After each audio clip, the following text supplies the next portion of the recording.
গল্প প্রেমার নেশা। অন্তিম পর্ব। লেখনীতে সারা মেহেক। এ মুহূর্তে বাড়ির পরিবেশ থমথমে, মিশ্র প্রতিক্রিয়া বিরাজ করছে ডাইনিংয়ে। মিলি বেগম, নৌরিন, সাজিদ, সাদ ও রাফা শরণের সাহসী পদক্ষেপে বিস্ময়ে অভিভূত। ওদিকে ইমাদ সাহেব থম মেরে দাঁড়িয়ে আছেন। শরণ ও নীলিমার মাঝে কখন এসব ঘটে গেল টেরই পেলেন না তিনি। কি আশ্চর্য! ওদিকে বাহাদুর শেখ শুয়ে শুয়ে সবটা শুনছেন। প্রথমত ইমাদ সাহেব ও নাজমা বেগমের কথাবার্তায় তিনি ভীষণ কষ্ট পান। ভাবলেন মৃত্যুর আগে শেষ ইচ্ছেটা বোধহয় পূরণ হবে না। আসমানি বেগম দুজনের এহেন ঝগড়া দেখে উঠে গিয়ে কিছু শোনাতে চাইলেন। কিন্তু বাহাদুর শেখের জোরাজোরিতে তিনি উঠতে পারেননি। বাহাদুর শেখ তখন মনে ভীষণ কষ্ট নিয়ে বলেছিলেন, তুমি যাইও না। ওগোর মাইয়া পোলা ওরাই সিদ্ধান্ত নিক। আমি আর কে। এই বলতে বলতে চোখের কোণে নোনাজল জমল তার। কিন্তু কিছুক্ষণের মধ্যে বাইরে থেকে শরণের তেজিয়ান কণ্ঠস্বর শুনলেন। শরণের স্পষ্টবাদী আচরণ, নীলিমাকে সবার সামনে মেনে নেয়া, নিজের মনের কথা বলায় অবাক হলেন বাহাদুর শেখ সহ আসমানি বেগম ও লিলি বেগম। তিনজনের কেউই কল্পনা করেননি শরণ ও নীলিমা একে অপরকে পছন্দ করে। বাহাদুর শেখ এই শুনে অত্যন্ত খুশি হলেন। খুশিতে আসমানি বেগমের দিকে চেয়ে বললেন, শুনতেছ দিল? তোমার নাতি আমার নাতনিরে ভালোবাসে। আসমানি বেগমও এক গাল হেসে বললেন, শুনতেছি শুনতেছি। আমার নাতি খুব সাহসী, শুনতেছ তো?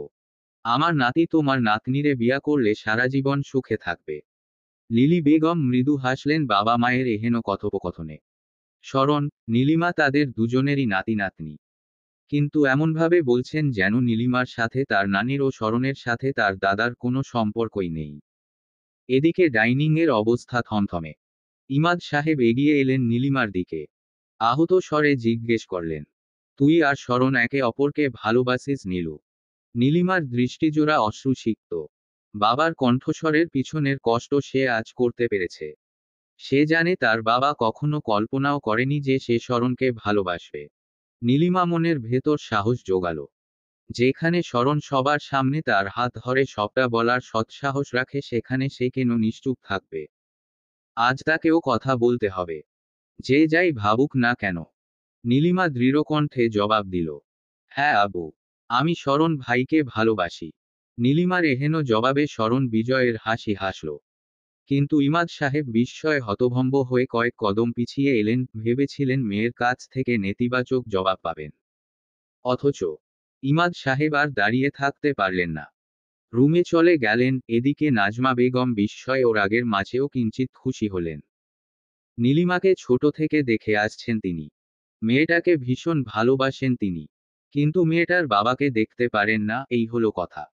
আনিস সাহেব এগিয়ে এসে শরণকে জিজ্ঞেস করলেন, এসব কবে থেকে চলছে শরণ? আমাদের কিছু জানাসনি কেন? শরণ এবার নীলিমার হাত ছাড়ল। আনিস সাহেবকে বলল, আমি এবার এসে এ নিয়ে বলতে চেয়েছিলাম বাবা। কিন্তু এর আগেই দাদা। এসে কেন বলবি? আগে থেকে বলিসনি কেন?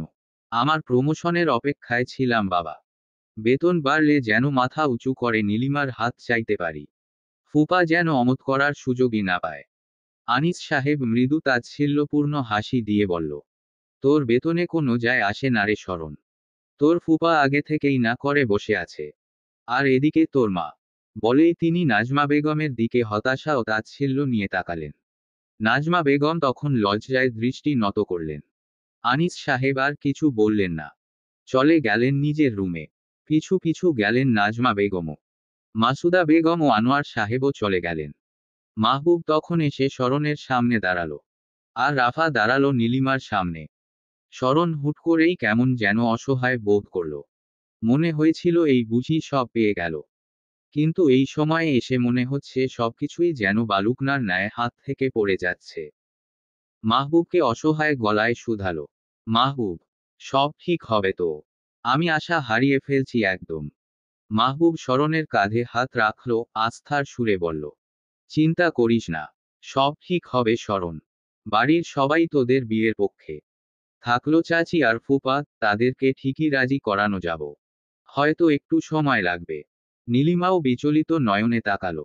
শরণের অসহায় কণ্ঠস্বরে তার উৎকণ্ঠা বাড়ল। সত্যি কি কিছু ঠিক হবে না? নাজমা বেগম বিছানায় বসেছিলেন। আনিস সাহেব হাত মুখ ধুয়ে এসে তার পাশে বসলেন। দীর্ঘশ্বাস ফেলে অনুচ্চ গলায় জিজ্ঞেস করলেন, এসব সিন ক্রিয়েট না করলে হতো না নাজমা? নাজমা বেগম নিজের দোষ স্বীকার করলেন না, কিন্তু উল্টো বড় গলায় বললেন, সিন ক্রিয়েট আমি করেছি, নাকি তোমার বোন জামাই করেছে? ইমাদ যদি ও সব কথা না বলতো তাহলে। আনিস সাহেবের কণ্ঠস্বরের তেজ বৃদ্ধি পেল। উষ্ণ গলায় বললেন, তুমিও চুপ থাকুনি নাজমা। তুমি চুপ থাকলে আজ এতদূর এগোতো না। ইমাদকে হয়তো সামাল দেয়া যেত, কিন্তু ওর সাথে তোমাকেও কিভাবে সামাল দিব? আচ্ছা একটা কথা বলো, নীলুকে কি তোমার ভালো লাগে না? নাজমা বেগম ক্ষণেই ব্যতিব্যস্ত গলায় বললেন, এ কি বলছো শরণের বাবা? নীলুকে পছন্দ করব না কেন? ওকে খুব ভালোবাসি। আমার বাকি ভাগ্নে ভাগ্নি যেমন নীলুও আমার কাছে তেমন। শুধু ওর বাবা। বলতে বলতে ঈষৎ মিলিয়ে গেলেন তিনি। আনিস সাহেব এবার উঠে দাঁড়ালেন। শক্ত গলায় বললেন, ইমাদের অজুহাত দিও না নাজমা। যদি আব্বার জন্য তোমার মনে এক বিন্দুও সম্মান থেকে থাকে তাহলে শরণ ও নীলুর বিয়েতে বাধা দিও না। বলেই চলে গেলেন তিনি। এদিকে নাজমা বেগম পড়লেন বিপদে। তার সবকিছু একদিকে, কিন্তু ইমাদ সাহেবের সাথে ঝগড়া একদিকে। এ মুহূর্তে তীব্র অহংবোধ তাড়া করে বেড়াচ্ছে তাকে। এ বিয়েতে রাজি হলে যে তার মধ্যকার ইগো নামক শব্দটা ভীষণভাবে আহত হবে। তাহলে উপায়? রাত পেরিয়ে সকাল হলো। বাড়ির অবস্থা এখনো থমথমে। বাহাদুর শেখের শারীরিক অবস্থারও তেমন উন্নতি নেই। শরণ নীলিমার বিয়ে দিতে না পারার কষ্টে তার বেঁচে থাকার স্পৃহাটুকু হারিয়ে যাচ্ছে। আসমানি বেগম ও মেয়েরা কালেমা পড়ছে, কোরআন শরীফ পড়ছে। নাজমা বেগম শ্বশুরের এহেন অবস্থা দেখে রাজি না হতে গিয়েও রাজি হয়ে গেলেন। বাকি রইলেন ইমাদ সাহেব। এ নিয়ে মিলি বেগমের সাথে তার মনোমালিন্য চলছে। আসমানি বেগম বড় জামাইয়ের হেন আচরণে এক বাক্য কথাও বলেননি। ভীষণ কষ্ট পেয়েছেন তিনি। বাবার এই দুরবস্থা দেখে মিলি বেগম কাঁদতে কাঁদতে বের হলেন। রুমে গিয়ে ইমাদ সাহেবকে উচ্চস্বরে বললেন, আরে মানুষের মনে পাথর থাকলেও তো এমন আচরণ করে না যেমনটা তুমি করছো। এতটা পাষাণ কি করে হতে পারো তুমি? আব্বাকে দেখে মনে বিন্দুমাত্র মায়া জন্মায় না। এই বুড়ো বয়সে এসে কি মাথায় সমস্যা ধরা দিয়েছে? যত সব অযাচিত বিষয়কে মাথায় নিয়ে আব্বার সিদ্ধান্তের বিরোধিতা করতে আসছো। বলেই তিনি পরনের ওড়নায় চোখ মুছলেন। সিক্ত গলায় ক্রোধান্বিত হয়ে বললেন, আজ আমার আব্বা যদি মনে কষ্ট নিয়ে মারা যায়, তোমাকে জীবনেও মাফ করব না ইমাদ, জীবনেও না। মনে রেখো, তোমার জিদের বশে নেয়া এই সিদ্ধান্ত আমার আব্বার বেঁচে থাকার ইচ্ছাটুকুও কেড়ে নিচ্ছে ধীরে ধীরে। আজ যদি শরণ ও নীলিমার বিয়ে দেখে যেতে পারতো তাহলে বেঁচে থাকার ইচ্ছা বাড়ত। কিন্তু সেটাও তুমি কেড়ে নিচ্ছ ইমাদ। এখন তো ভাবিও রাজি হয়ে গিয়েছে। তোমার এত কিসের ইগো? কি ভেবে পাথরের মতো বসে আছো তুমি? মনে রেখো ইমাদ, আমার আব্বার কিছু হলে সব দায় তোমার, তোমার হবে ইমাদ। ইমাদ সাহেব নীরবে বসে আছেন। রুমের দরজা আটকানো। ফলে মিলি বেগমের কথার প্রত্যুত্তরে সান্ত্বনার দেয়ার মতো কেউ নেই। মিলি বেগম চোখ উপচে নোনাজল গড়িয়ে পড়ছে। এ পর্যায়ে তিনি খানিক সময়ের বিরতি নিলেন। চোখ মুখে, গলার স্বরে ঈষৎ নমনীয় ভাব আনলেন। অতঃপর বললেন, আচ্ছা এসব কথা বাদ। আমার আব্বার কথা, আমার কথা, কারোর কথাই চিন্তা করতে হবে না। শুধু তোমার আদরের মেয়ের কথা চিন্তা করো। কাল দেখোনি ওকে আর শরণকে। এরপরও কি তোমার মনে হয়েছে শুধুমাত্র জিদের বশে মেয়েকে অন্য কারোর সাথে বিয়ে দেয়া উচিত? ইমাদ সাহেব এবার দৃষ্টি তুলে চাইলেন। তার চাহনিতে অসহায়ত্ব ফুটে উঠেছে। মিলি বেগম ফের বললেন, গতকাল তো মেয়ের বিয়ে ভেঙে রাতে বেঘোরে ঘুমাচ্ছিলে। কখন যে নীলু এসে কান্নাকাটি করে চোখ ফুলিয়ে গিয়েছে সেসবের কিছুই জানো না তাই না? বিস্ময় ইমাদ সাহেবের চক্ষুজোড়া বড় হয়ে এলো। অবাক কণ্ঠে বললেন, কি বলছো মিলি? আমার নীলু কাঁদছিল। মিলি বেগম মৃদু তাচ্ছিল্যের হাসি হাসলেন। বললেন, এটুকুও টের পাওনি তুমি? অথচ ওর সামান্য ফুপানোর আওয়াজেই আমার ঘুম ভেঙে গিয়েছিল। কিন্তু আমি ওকে থামাইনি। চাচ্ছিলাম ওর কান্না শুনে হলেও যেন তোমার মন গলে ওর কথা ভেবে হলেও আব্বার প্রস্তাবে রাজি হয়ে যাও। কিন্তু তোমার ঘুমই ভাঙেনি। ইমাদ সাহেবের চোখে মুখে তীব্র অনুশোচনাবোধের দেখা মিলল। মিলি বেগম পুনরায় বললেন, তুমি যখন ঢাকায় ছিলে না তখনই শরণ ও নীলিমার ব্যাপারে জানতে পারি আমি। সেদিন ওদের দুজনের চোখে একে অপরের জন্য যে ভালোবাসা ও সম্মান দেখেছি তা বোধহয় গতকাল তোমার চোখে পড়েনি। বলেই মিলি বেগম এবার হাঁটু ভেঙে বসে পড়লেন। ইমাদ সাহেবের দুহাত চেপে কান্নায় ভেঙে বললেন, দোহাই লাগে ইমাদ, ভাবির প্রতি শত্রুতা, ঘৃণা থেকে আমার মেয়ের জীবনটা নষ্ট করো না। হ্যাঁ, মানছি তুমি আর ভাবি একে অপরকে দেখতে পারো না, কিন্তু তাই বলে নীলিমার বিয়ে দিবে না এমন সিদ্ধান্ত নিও না। তুমি নিজেও দেখেছো শরণ কত ভালো ছেলে। ওর কাছে আমাদের মেয়েকে বিয়ে দিলে সারা জীবন সুখে থাকতে পারবে, সারা জীবন। বলেই মিলি বেগম ইমাদ সাহেবের হাঁটুতে মাথা রেখে কাঁদতে লাগলেন। ইমাদ সাহেব তাকে থামালেন না, বরং কিছুক্ষণ নীরব রইলেন তিনি।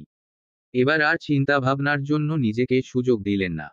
মিলি বেগমের কথার স্রোতেই সিদ্ধান্ত নিলেন। সবকিছুর আগে তার মেয়ের সুখ, আর কিছু না। কিসের শত্রুতা, কিসের অহংবোধ, মেয়ের সুখের কাছে এসব কিছুই না। ইমাদ সাহেব বড় নিঃশ্বাস ছাড়লেন। অতঃপর বললেন, আমি বিয়ের বন্দোবস্ত করছি, তুমি আব্বার কাছে যাও। মিলি বেগম চট করে মাথা তুললেন। অশ্রুসিক্ত নয়নেও হাসলেন তিনি। সুখ ও স্বস্তিতে তার চক্ষুজোড়া চকচক করে উঠল। মিলি বেগম আর কথা বাড়ালেন না, দৌড়ে চলে গেলেন বাহাদুর শেখের কাছে। ইমাদ সাহেবও তার পিছু পিছু চলে এলো। রুমে বাহাদুর শেখের ছেলেমেয়ে ও পুত্রবধূ ব্যতীত কেউই উপস্থিত নেই। ইমাদ সাহেব এলেন। বাহাদুর শেখের দুর্বল হাতজোড়া আগলে নিয়ে অনুশোচনাপূর্ণ কণ্ঠে বললেন, আমাকে ক্ষমা করে দিন আব্বা। গতকাল আমি যে ব্যবহার করেছি তাতে প্রচণ্ড অনুতপ্ত। আপনার কথা মতোই শরণ আর নীলিমার বিয়ে হবে। ইমাদ সাহেবের কথায় ভারী গমগমে পরিবেশটুকু মুহূর্তেই হালকা হলো। আনন্দে পূর্ণ হলো সকলের মুখশ্রী। বাহাদুর শেখে দুর্বল চিত্তে হাসলেন। স্বস্তি নেমে আসলো তার বুকে। এতক্ষণ ভীষণ কষ্টে বুকে যন্ত্রণা হচ্ছিল। জীবনকাঠির প্রদীপও যেন নিভু নিভু করছিল। ভেবেছিলেন মৃত্যুর আগে শেষ ইচ্ছেটুকু বোধহয় অপূর্ণই রয়ে যাবে, কিন্তু আল্লাহ তায়ালা সে ইচ্ছে পূরণ করেছেন। তবে বাহাদুর শেখের অনুমতিতে ইমাদ সাহেব ও আনিস সাহেব মিলে সিদ্ধান্ত নিলেন যে আজ বাদ জোহরেই কাজী ডেকে শরণ ও নীলিমার বিয়ে পড়ানো হবে। প্রথমে অনুষ্ঠানে কেউ রাজি না হলেও বাহাদুর শেখের জোরাজুরিতে ঈদের পরের দিন হলুদ ও তার পরের দিন রিসেপশনের অনুষ্ঠানের আয়োজন করা হলো। যেহেতু শরণ ও নীলিমা সে সময় বিবাহিত যুগল হিসেবে পরিপূর্ণতা পাবে, তাই হলুদের অনুষ্ঠানসহ যাবতীয় সেসব অনুষ্ঠান, যেসবে ছেলেমেয়ের আলাদা আয়োজন হয়, সেসব অনুষ্ঠান একত্রেই সম্পন্ন হবে। শেখ বাড়িতে আজ খুশির আমেজ। সকালেই যেখানে দুঃখের স্রোত বইছিল, দুপুর হতেই সেখানে আনন্দের ঢল নেমেছে। নীলিমাকে যখন জানানো হলো শরণ ও তার বিয়েতে ইমাদ সাহেব মতো দিয়েছেন, তখন মাত্রাতিরিক্ত বিস্ময় কিছুক্ষণ থম মেরে বসেছিল সে। অতঃপর বোধ হতেই সে দৌড়ে গিয়ে বাবাকে জড়িয়ে ধরেছিল। খুশির চোটে সশব্দে কেঁদে উঠেছিল সে। ইমাদ সাহেব মেয়ের এ খুশি দেখে নিজেও কেঁদে ফেলেছিলেন। আজ শুক্রবার, বিয়ের জন্য উত্তম একটা দিন। বাড়ির পুরুষরা গিয়েছে জুম্মার নামাজ পড়তে, আর মহিলাগণ বিয়ের পূর্ব প্রস্তুতি নিচ্ছে। জুম্মার নামাজ পড়ে মসজিদ থেকেই কাজী সাহেবকে আনা হবে বাড়িতে। বিয়ে পড়ানোর পর হবে দুপুরের খাওয়া দাওয়া। মিলি বেগম তো অস্থির হয়ে পড়েছেন। এভাবে হুট করে যে আজই বিয়ে হয়ে যাবে এটা ভাবেননি তিনি। এখন বিয়ের শাড়ি কোথায় পাবে, কি গহনা পরিয়ে দিবে, এ নিয়েই দুশ্চিন্তায় মাথায় হাত তার। মিলি বেগমের এহেন দুশ্চিন্তা দেখে নাজমা বেগম ও মাসুদা বেগম এগিয়ে এলেন। দুজনেরই বিয়ের শাড়ি ও গহনা বাড়িতে আছে বলে নীলিমার বিয়ে এ দিয়েই দেয়ার সিদ্ধান্ত নেওয়া হলো। নাজমা বেগম নিজের শাড়ি ও বিয়ের ওড়না দিতে চাইলেন, কিন্তু বাদ সাধল নৌরিন, রাফা ও মান্তাসা। নীলিমার বিয়ের কথা ও দাদার শারীরিক অবস্থার অবনতির কথা শুনে মান্তাসা তার স্বামীসহ বাড়িতে চলে এসেছে। নৌরিন এমন লাল টুকটকে শাড়ি দিতে বাধা দিয়ে বলল, বড় মামি, আমরা নীলিমার বিয়ে দিব সাদা শাড়ি পরিয়ে। নৌরিনের মা, খালাসহ মামিরা চরম বিস্মিত হল। নাজমা বেগম হায় হায় করতে করতে বললেন, ওসব কি বলিস নৌরিন? সাদা শাড়ি পরিয়ে বিয়ে দেয় কেউ? ওসব তো বিধবার লক্ষণ। বিয়ের আগেই আমার ছেলেকে মেরে ফেলবি নাকি তোরা? নাজমা বেগমের কথায় হাসল নৌরিন ও রাফা। নৌরিন বলল, ওসব কুসংস্কার এখনো মানেন মামি? সাদা শাড়ি শুভ্রতা ও শান্তির প্রতীক। বিধবার প্রতীক কে বলেছে আপনাকে? ওসবে বিশ্বাস করবেন না, পাপ হবে পাপ। মিলি বেগমও এবার নাক সিটকালেন। বললেন, পাপের কথা বাদ দে, বিয়ে কখনো সাদা শাড়িতে হয় দেখেছিস? অনেক দেখেছি আম্মু। আজকাল সেলিব্রিটিরা এমন হালকা রঙের শাড়ি পরেই বিয়ে করে। ট্রেন্ড এসব। মুখ বাঁকালেন মিলি বেগম। বললেন, ওরে আমার সেলিব্রিটিরে, তোরা কি সেলিব্রিটি নাকি যে ওদের মতো বিয়ে পুষতে চাস? লিলি বেগম ও মাসুদা বেগমও সায় দিল এতে। নাজমা বেগম বললেন, তোমার মেয়েদের যে কি ইচ্ছা, এমন সাদা শাড়ি পরিয়ে বলে কেউ বিয়ে দেয়? নৌরিন, রাফা ও মান্তাসা হতাশ হলো। ইস, মাখালাদের হালের ট্রেন্ড সম্পর্কে জানানো বা রাজি করানো বেশ দুষ্কর কাজ। মান্তাসা এবার বলল, এসব ট্রেন্ডে আছে ফুপি। বিয়ের অনুষ্ঠানের আগে যে কাবিন করা হয় বা বিয়ে পরিয়ে রাখা হয় তাতে মেয়েরা এমনই সাদা শাড়ি পরে। রাফা যোগ করল, আর লাল ওড়না। সাদা শাড়ির ওপর লাল ওড়না। বিশ্বাস করো খালাম্নি, নীলুকে অনেক সুন্দর দেখাবে। একদম স্নিগ্ধ একটা পুতুল। এত কিছু বলার পরও কেউ রাজি হলো না। শেষমেশ বাধ্য হয়ে নৌরিন ফেসবুকে কয়েকটা কাবিনের ছবি দেখালো। ছবি দেখানোর পর রাজি হলেন তারা। বাড়ির সব আলমারি খুঁজে মাসুদা বেগমের আলমারি থেকে সোনালি পাড়ের সাদা একটা জামদানি বের করা হলো। নীলিমাকে এই জামদানি ও লাল ওড়না পরানো হবে।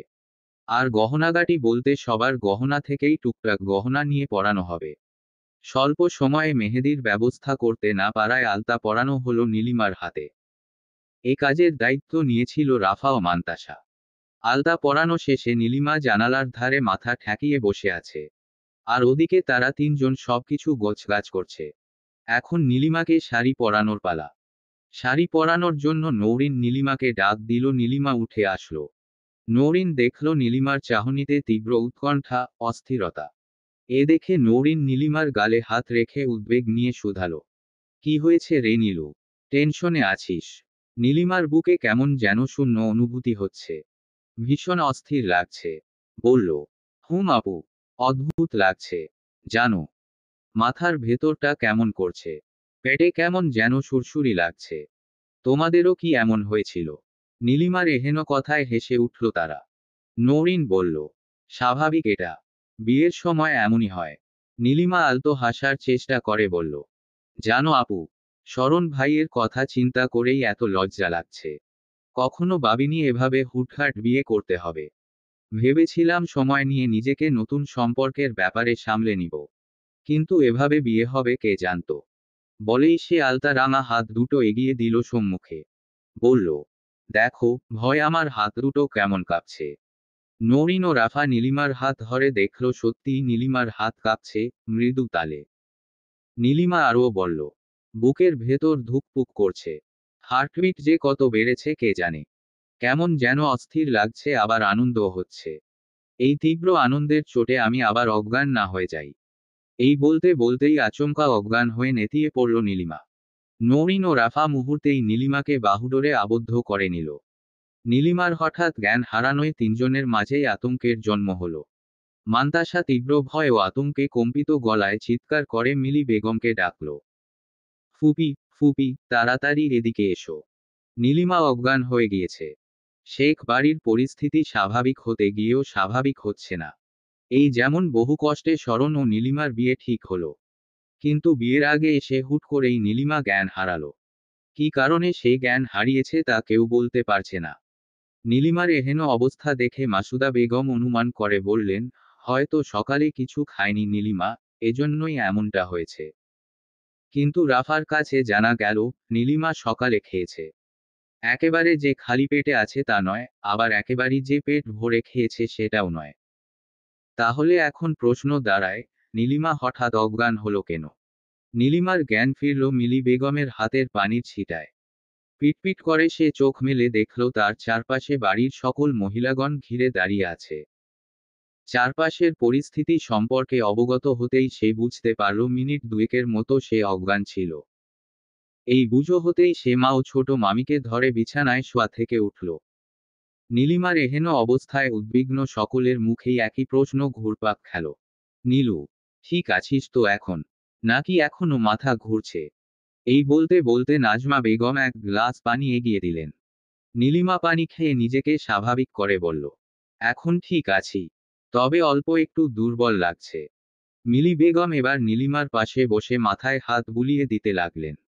কাঁদো কাঁদো গলায় উৎকণ্ঠা নিয়ে জিজ্ঞেস করলেন, হঠাৎ জ্ঞান হারালি কেন নীলু? সকালে ভালো মতো কিছু খাসনি? একটু পোলাও খাইয়ে দিব, রান্না হয়ে গিয়েছে। নীলিমা নাকচ করল, ক্ষীণ দুর্বল গলায় বলল, না আম্মু, আমার খেতে ইচ্ছা করছে না। আর খাবারের জন্য এমনটা হয়নি। তাহলে কিসের জন্য হলো? হুট করে জ্ঞান হারালি তুই? কিছুক্ষণ আগেও তো সব ঠিক ছিল। মিলি বেগমের প্রশ্নের প্রেক্ষিতে রাফা টিপ্পনি কাটল, আরে খালামনি বুঝো না, শরণ ভাইয়ের সাথে বিয়ের অতিরিক্ত খুশিতে বেহুশ হয়ে গিয়েছে আমাদের নীলু। বলেই সে মুখ টিপে হাসতে লাগল। নীলিমা সরু দৃষ্টিতে কটমট করে চাইল। তার সপক্ষে যুক্তি দেয়ার পূর্বেই মিলি বেগম বললেন, এখন দুষ্টুমি করিস না তো রাফা। মেয়েটা আমার বিয়ের আগ দিয়ে এমন হুট করে অজ্ঞান হয়ে গেল। এখন তো ওর বাপে এসে আমাদেরই দোষ দিবে। নৌরিনও এবার মুখ টিপে হেসে বলল, আব্বু কিসের দোষ দিবে? তোমার মেয়ে সত্যিই বিয়ের খুশিতে অজ্ঞান হয়ে গিয়েছে। ওকে জিজ্ঞেস করো, জ্ঞান হারানোর আগে আমাদেরকে ধরে কি কি বলছিল। করো জিজ্ঞেস। মিলি বেগম এ নিয়ে জিজ্ঞেস করতেই মিলিয়ে গেল নীলিমা। তখন নিজের ভেতরকার উৎকণ্ঠা, উত্তেজনা দমিয়ে রাখতে না পেরেই নৌরিন, রাফা ও মান্তাসাকে সব বলেছিল। তাই বলে তারা এভাবে লজ্জা দিবে? আসমানি বেগম এবার এগিয়ে এলেন। মিলি বেগমকে সরিয়ে দিয়ে নিজে নাতনির পাশে বসলেন। নীলিমার মাথায় পরম আদরে হাত বুলিয়ে দিলেন। অতঃপর নীলিমাকে অবাক করে দিয়ে নৌরিনের পক্ষে বললেন, তো কি হইছে শুনি? প্রেমের নাগরে লগে বিয়া হবার কথা শুই না বেহুশ হইতেই পারে। তোরা মজা নিতাছোস কেন? নৌরিনের কথায় নীলিমা এতক্ষণ যতটা না লজ্জা পেয়েছিল, নানির কথায় এর চেয়েও দ্বিগুণ লজ্জায় চুপসে যায় সে। লজ্জায় গাল দুটো লাল হয়ে এলে বলল, এসব কি বলো নানি? আমি? আসমানি বেগমও সুযোগ বুঝে টিপ্পনি কেটে বললেন, বুঝি রে নীলু, সব বুঝি। এত লজ্জা পাউনের কিচ্ছু নাই। বিয়ার খুশি তো জ্ঞান হারাইতেই পারোস। আমি খালি চিন্তা করতেছি, বিয়ার আগেই এই অবস্থা। আল্লাহ জানে বাসর ঘরে কি হইব। আসমানি বেগমের এহেন কথায় ভারী পরিবেশটাও মুহূর্তে হালকা হয়ে এলো। সমস্বরে হেসে উঠল সবাই। আর নীলিমা লজ্জায় নানিকে জড়িয়ে ধরে মুখ লুকালো। বাড়ির সব পুরুষেরা নামাজ পড়ে ফিরে এসেছে। সাথে নিয়ে এসেছে কাজী। তার সাথে এসেছে শেখ বাড়ির চারপাশের বাড়ির পুরুষেরা। এই স্বল্প সময়ের সিদ্ধান্তে হওয়া বিয়ের খবরও চোখের পলকে গ্রামে রটে গিয়েছে। নীলিমার বউ সাজার পূর্বেই আশপাশ থেকে মহিলারা এসে জড়ো হয়েছে। এদিকে আকস্মিক এত জনগণের উপস্থিতি দেখে মিলি বেগম ও নাজমা বেগম সহ মহিলাগণ ভারী চিন্তায় পড়ে গেলেন। কেননা তারা একা হাতে বেশি পরিমাণে রান্না করতে পারেননি। ততটাই রান্না করেছেন যতটা বাড়ির আশেপাশের আত্মীয় স্বজনদের ডেকে দুপুরের খাবার হিসেবে খাওয়াতে পারবে। এদিকে পর্যাপ্ত সময়ও নেই এখন যে পুনরায় সব রান্নার ব্যবস্থা করা যাবে। এদিকে বাড়িতে কাজী সাহেব এসে উপস্থিত হলেও নীলিমা তৈরি ছিল না। বউ সাজতেন এত দেরি হলো কেন, এই জিজ্ঞেস করতে এসেই ছড়িয়ে পড়ল যে নীলিমা বিয়ের খুশিতে জ্ঞান হারিয়েছিল। তাই এতটা দেরি হলো। নীলিমা এই কথা ছড়ানোর ব্যাপারে বারবার নিষেধ করেছিল। কিন্তু পেট পাতলা রাফির মুখে এই কথাটুকু এঁটে থাকেনি। সে এই সংবাদ শুনেই সর্বপ্রথম শরণকে জানিয়েছে। শরণও উদ্বিগ্ন হয়ে তখনই নীলিমার সাথে দেখা করতে চলে যায়। কিন্তু কেউই তাকে রুমে প্রবেশ করতে দেয়নি। এদিকে নীলিমাকে ফোনেও পাওয়া যাচ্ছে না। এ মুহূর্তে নীলিমার সাথে সরাসরি কথা না বলা অবধি অস্থিরতায় ডুবে থাকবে সে। নীলিমার স্বাস্থ্য ও বর্তমান অবস্থা নিয়ে উৎকণ্ঠায় শরণ নাজমা বেগমকে বলল, মা, নীলিমার অবস্থা কি বেশি খারাপ? বেশি খারাপ হলে আজকে বিয়েটা এখনই ক্যান্সেল করি। কাল? নাজমা বেগম মুহূর্তেই চোখ গরম করে বললেন, কান পিছে মারব একটা। এ বিয়ের জন্যই নাওয়া খাওয়া বন্ধ করে কত কাহিনী করলি, আর এখন বিয়ে করবি না? বলে কি এটা কি নাট্যমঞ্চ পেয়েছিস? শরণ খানিকটা মিলিয়ে গেল বটে। সত্যিই তো এ বিয়ের জন্য কত ঘটনা ঘটল। কিন্তু এদিকে নীলিমার শরীরও যে ভালো না। তাই শরণের হৃদয়খানা নীলিমাকে আজ বিয়ের মতো ধকল দিতে সায় দিচ্ছে না। কিন্তু এই পরিস্থিতিতে তার কিছু করারও থাকল না। নীলিমাকে বৌরূপে সাজানো হয়েছে সাদা শাড়িতে। গলায়, কানে ও মাথায় স্বর্ণের গহনা। হাতে স্বর্ণের চুড়ি, মেহেদি। মাথায় বিয়ের লাল ওড়না দিয়ে ঘণ্টা টানা। সব দিক দিয়ে তাকে বৌরূপে দারুণ লাগছে। স্নিগ্ধ ও ছিমছামে সাজ তাকে মানিয়েছেও বেশ। বিয়ে পড়ানোর ক্ষেত্রে প্রথমে সিদ্ধান্ত হলো ছেলে মেয়েকে আলাদা রুমে কবুল বলানো হবে। কিন্তু বাড়ির জোয়ান সদস্যদের আধুনিকতার জোরে ছেলে মেয়েকে একই রুমে বিয়ে পড়ানোর সিদ্ধান্ত হলো। সবদিকে ভাবনাচিন্তা করে এই সিদ্ধান্ত নেওয়া হলো, বিয়ে পড়ানো হবে বাহাদুর শেখের রুমে, তার সামনে। এক্ষেত্রে পাখি ও রাফি শরণ ও নীলিমার মাঝে নাজমা বেগমরে বিয়ের লাল শাড়ি ধরে রাখবে আবছা পর্দা হিসেবে।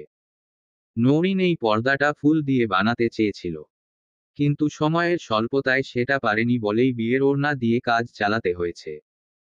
সকল দোয়া দরুদ ও আনুষ্ঠানিকতা মেনে শরণ ও নীলিমার বিয়ে পড়ানো সম্পন্ন হলো। মোহরানা ধার্য করা হলো ৫ লক্ষ টাকা।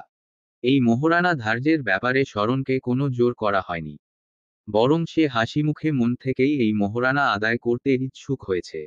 নীলিমা অবশ্য এত বড় অঙ্কের মোহরানায় নাকচ করেছিল, কিন্তু শরণের আশ্বাসে সেও রাজি হয়ে যায়। ইমাদ সাহেব অবশ্য শরণের এ মোহরানার অঙ্ক শুনে মনে মনে বেশ খুশিও হলেন। হাজার হোক, বাঙালি মেয়ের বাবা বলে কথা। সবশেষে শরণ কাবিননামায় সই করার পর তা গেল নীলিমার কাছে, কিন্তু নীলিমা সই করতে পারল না। বিয়েতে কবুল বলতেই তার ঘাম ছুটে গিয়েছিল। এ পর্যায়ে কাবিননামায় সই করতে গিয়ে তার হাত কাঁপতে লাগলো। সকলেই আশপাশ থেকে মুখের বুলির মাধ্যমে ভরসা দিতে লাগলো। মিলি বেগম মেয়ের বাহু ধরে শান্ত করার চেষ্টা করল, কিন্তু নীলিমা শান্ত হতে পারছে না। এ পর্যায়ে ইমাদ সাহেব এগিয়ে গেল। তিনি পরম যত্নে মেয়ের মাথায় হাত বুলিয়ে ভরসা দিল। সই কর মা, এই সইটুকু করলেই তোর সুখের জীবনের সূচনা ঘটবে, বলেই তিনি নীলিমার কম্পিত হাতটা চেপে ধরলেন। আশ্বাসের সুরে বললেন, সই কর নীলু, আমরা সবাই আছি এখানে। নীলিমা ভরসা পেল। তার অস্থির হৃদয়টা শান্ত হতে আরম্ভ করল। বড় বড় শ্বাস টেনে বাবার ভরসায় সে কলম চালিয়ে সই করল। অতঃপর সই হতেই কলম ছুঁড়ে আচমকা বাবাকে জড়িয়ে ধরে কাঁদতে লাগলো। তার কান্নায় মহল ভারী হয়ে এলো। সবার চোখেই জল, এমনকি শরণের চোখেও। তার এই চোখের জল জানান দিচ্ছে নীলিমাকে চিরতরে পেয়ে গিয়েছে সে। নীলিমা এখন মৃতত্বর আগ অব্দি শরণের। মৃতত্বর পরেও হয়তো আল্লাহর ইচ্ছায় শরণেরই হবে। বিয়ের পরের কান্নাকাটির পর্ব শেষ হতেই পাখি ও রাফিকে পর্দা নামানোর নির্দেশ দেয়া হলো। শরণ এগিয়ে এলো নীলিমার দিকে। ইমাদ সাহেব শরণের হাতে নীলিমার হাত রেখে আকুতিপূর্ণ কণ্ঠে বলল, তোমাদের বিয়েতে প্রধান বাধা আমি হয়েছিলাম, কিন্তু এই আমি এখন আমার মেয়েকে তোমার হাতে তুলে দিলাম শরণ। ওকে কখনো দুঃখ দিও না। আমার কারণে ওর চোখে যে জল এসেছিল তা তুমি সুখ দিয়ে মুছে দিও। আমার মেয়েকে আমার চেয়েও বেশি ভালোবেসো শরণ। বড় আদরের মেয়ে আমার। বলতে বলতে ইমাদ সাহেবের চোখ উপচে নোনাজল গড়িয়ে পড়ল। ওদিকে মিলি বেগম ও নৌরিনও সশব্দে কাঁদছে। তাদেরকে সান্ত্বনা দিতে সকলে বলল, নীলিমা দূরে কোথাও যাচ্ছে না, ঘরের মেয়ে ঘরেই থাকছে। তবুও তাদের কান্না থামল না। নীলিমাও মৃদু শব্দে কান্না করছে। শরণ এবার নীলিমার পানে চেয়ে ইমাদ সাহেবের উদ্দেশ্যে বলল, নীলিমা আমার বহু আকাঙ্ক্ষিত অর্জন ফুপা। আপনি নিশ্চিন্তে থাকুন ওর ব্যাপারে। তবে যেদিন আপনার মনে হবে আপনার মেয়ে সুখে নেই সেদিন আমার শাস্তি হিসেবে আমাকে মৃত্যু দণ্ড দিবেন। ইমাদ সাহেব প্রত্যুত্তরে কিছু বললেন না। হাত সরিয়ে নিলেন তিনি। যদিও শরণের আত্মবিশ্বাসীপূর্ণ কথায় তিনি ভীষণ খুশি হলেন। শরণে পর্যায়ে নীলিমার কান্নায় জর্জরিত নত মুখখানা দেখে তার দুহাত এগিয়ে নিয়ে আলতো করে চুমু খেল। অতঃপর সেই হাত দুটো নিজের চোখে চেপে ধরে বিড়বিড় করে বলল, আলহামদুলিল্লাহ আলহামদুলিল্লাহ। নীলিমা পূর্বের নাই দাঁড়িয়ে রইল।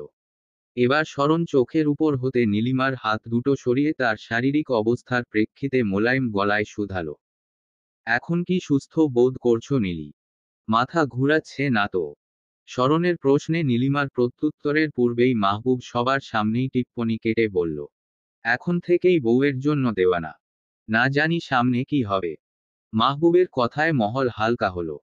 সবাই হাসাহাসি করল শরণ ও নীলিমাকে নিয়ে। কিন্তু শরণ হাসল না।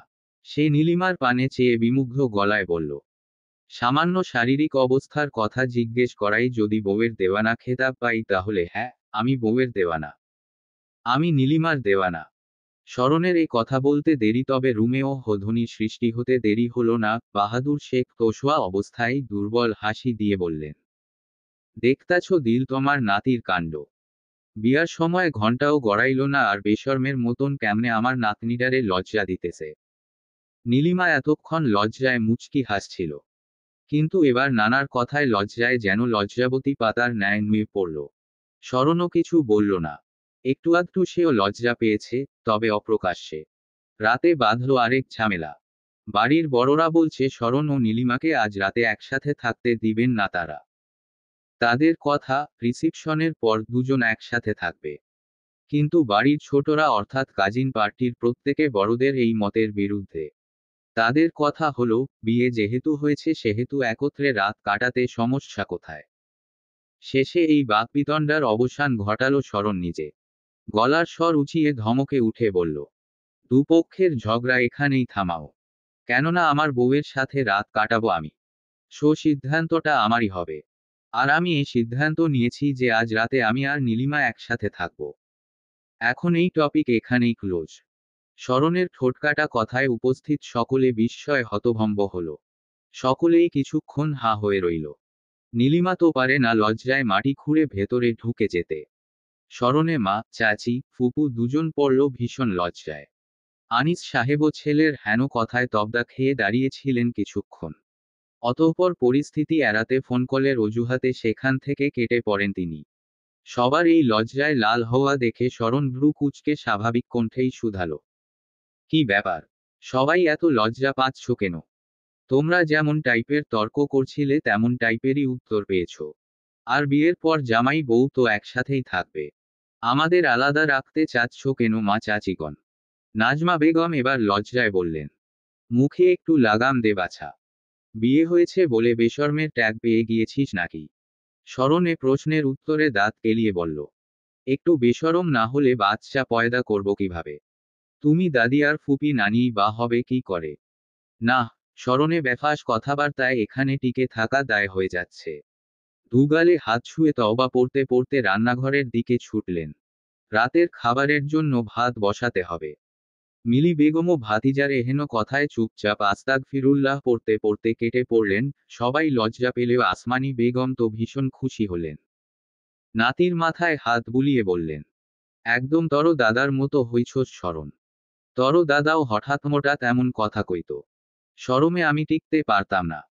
বলেই তিনি আরেক হাত নীলিমার মাথার উপর রেখে প্রাণ খুলে দোয়া করে চলে গেলেন নিজের রুমে। বাহাদুর শেখ ঘুমাচ্ছেন। তার শারীরিক অবস্থা পূর্বের তুলনায় খানিকটা উন্নত। হয়তো বেঁচে থাকার স্পৃহা সৃষ্টি হয়েছে তার মনে।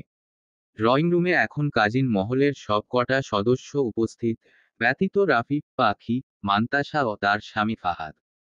শরণ ও নীলিমার বিয়ের পরে দুপুরের খাবার খেয়েই মান্তাসা শ্বশুরবাড়ি ফেরত গিয়েছে। দাদার শারীরিক অবস্থার কথা শুনে ঈদের সামনের কাজ ফেলে ছুটে এসেছিল সে। ওদিকে তার শাশুড়িরও জ্বর। এ কারণেই দায়িত্বের মূল ভাগ এসে পড়েছে তার কাঁধে। এরপর ঈদের দিন একেবারে কোরবানির দায়দায়িত্ব মিটিয়ে তবেই এখানে আসবে সে। শরণ ও নীলিমা পাশাপাশি সোফায় বসে আছে। এতক্ষণে তারা রুমে চলে যেত, কিন্তু রাফা আর সাদের ছবি তোলার অনুরোধে তারা এখনো বসে আছে। বিয়ের পরপরই দিনের আলোয় পুকুর পাড় ও বাগানের ওদিকে গিয়ে বেশ ছবি তোলা হয়েছে। কিন্তু এতেও রাফা ও সাদের মন ভরেনি। রাফার ভাষ্যমতে, শরণ ও নীলিমাকে আজ বাড়াবাড়ি রকমের সুন্দর লাগছে, একসাথে মানাচ্ছে। রিসেপশনের দিন যদি এতটা সুন্দর না লাগে তবে। ছবি তোলা শেষে মাহবুব ক্র্যাচে ভর দিয়ে এগিয়ে এলো শরণের দিকে। শরণের পিঠে হাত চাপড়ে বাহবা দিয়ে বলল, আরে বাহ! আমাদের শরণ বাবাজি দেখি বাসরের জন্য উঠে পড়ে লেগেছে, মুখে নেই কোনো লাগাম। কথায় গেল সেই আলাভোলা শরণ যে নীলিমাকে পাওয়ার জন্য পীর সেজে বসেছিল।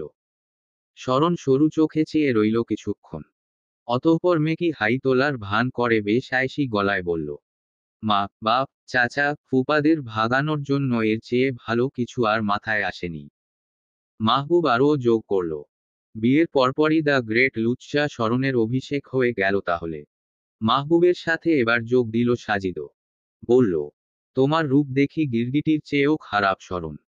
ইস, আমার নীলিমার জন্য চিন্তা হচ্ছে, শালি সাহেবা আমার কত লুচ্চা একটা বর পেল।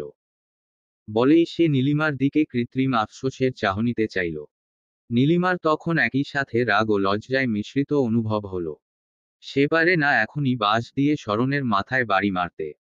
হতচ্ছাড়া শরণের জন্য সেই দুপুর থেকে লজ্জা পেয়ে পেয়ে ক্লান্ত সে। নীলিমা ও শরণকে বাসর ঘরে পাঠানো হলো। যদিও রুমের সাজসজ্জা খুব একটা জানান দিচ্ছে না যে এটা বাসর ঘর। সময় ও ফুলের অভাবে কাজিন মহল চেয়েও বাসর ঘর সাজাতে পারেনি। তাই সাধারণ রুমকেই বাসর ঘর হিসেবে সাজাতে মাত্র কয়েকটা মোমবাতি ব্যবহার করেছে তারা। নীলিমাকে রুমে বসিয়ে নৌরিন ও রাফা বেরিয়ে গেল। তারা রুম থেকে বেরোনো মাত্র শরণ তাদের মুখের উপর দরজা লাগিয়ে দিল। তবে দরজা বন্ধ করার পূর্বে নীলিমাকে শুনিয়ে শুনিয়ে ইচ্ছে করে নৌরিন ও রাফাকে বলল, তোমরা আমাকে লুচ্চা উপাধি দিয়েছ। এখন দেখো তোমাদের বোনের সাথে কি কি করি আমি, হা হা হা হা। বলেই সে মেকি হাসি দিল। নৌরিন তাকে অবশ্য পাত্তা দিল না।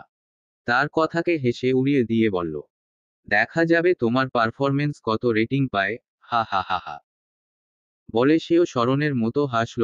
শরণ সরু চোখে চেয়ে ঠাস করে দরজা লাগিয়ে দিল। অতঃপর নীলিমার দিকে অগ্রসর হবার জন্য 2 কদম বাড়ালো।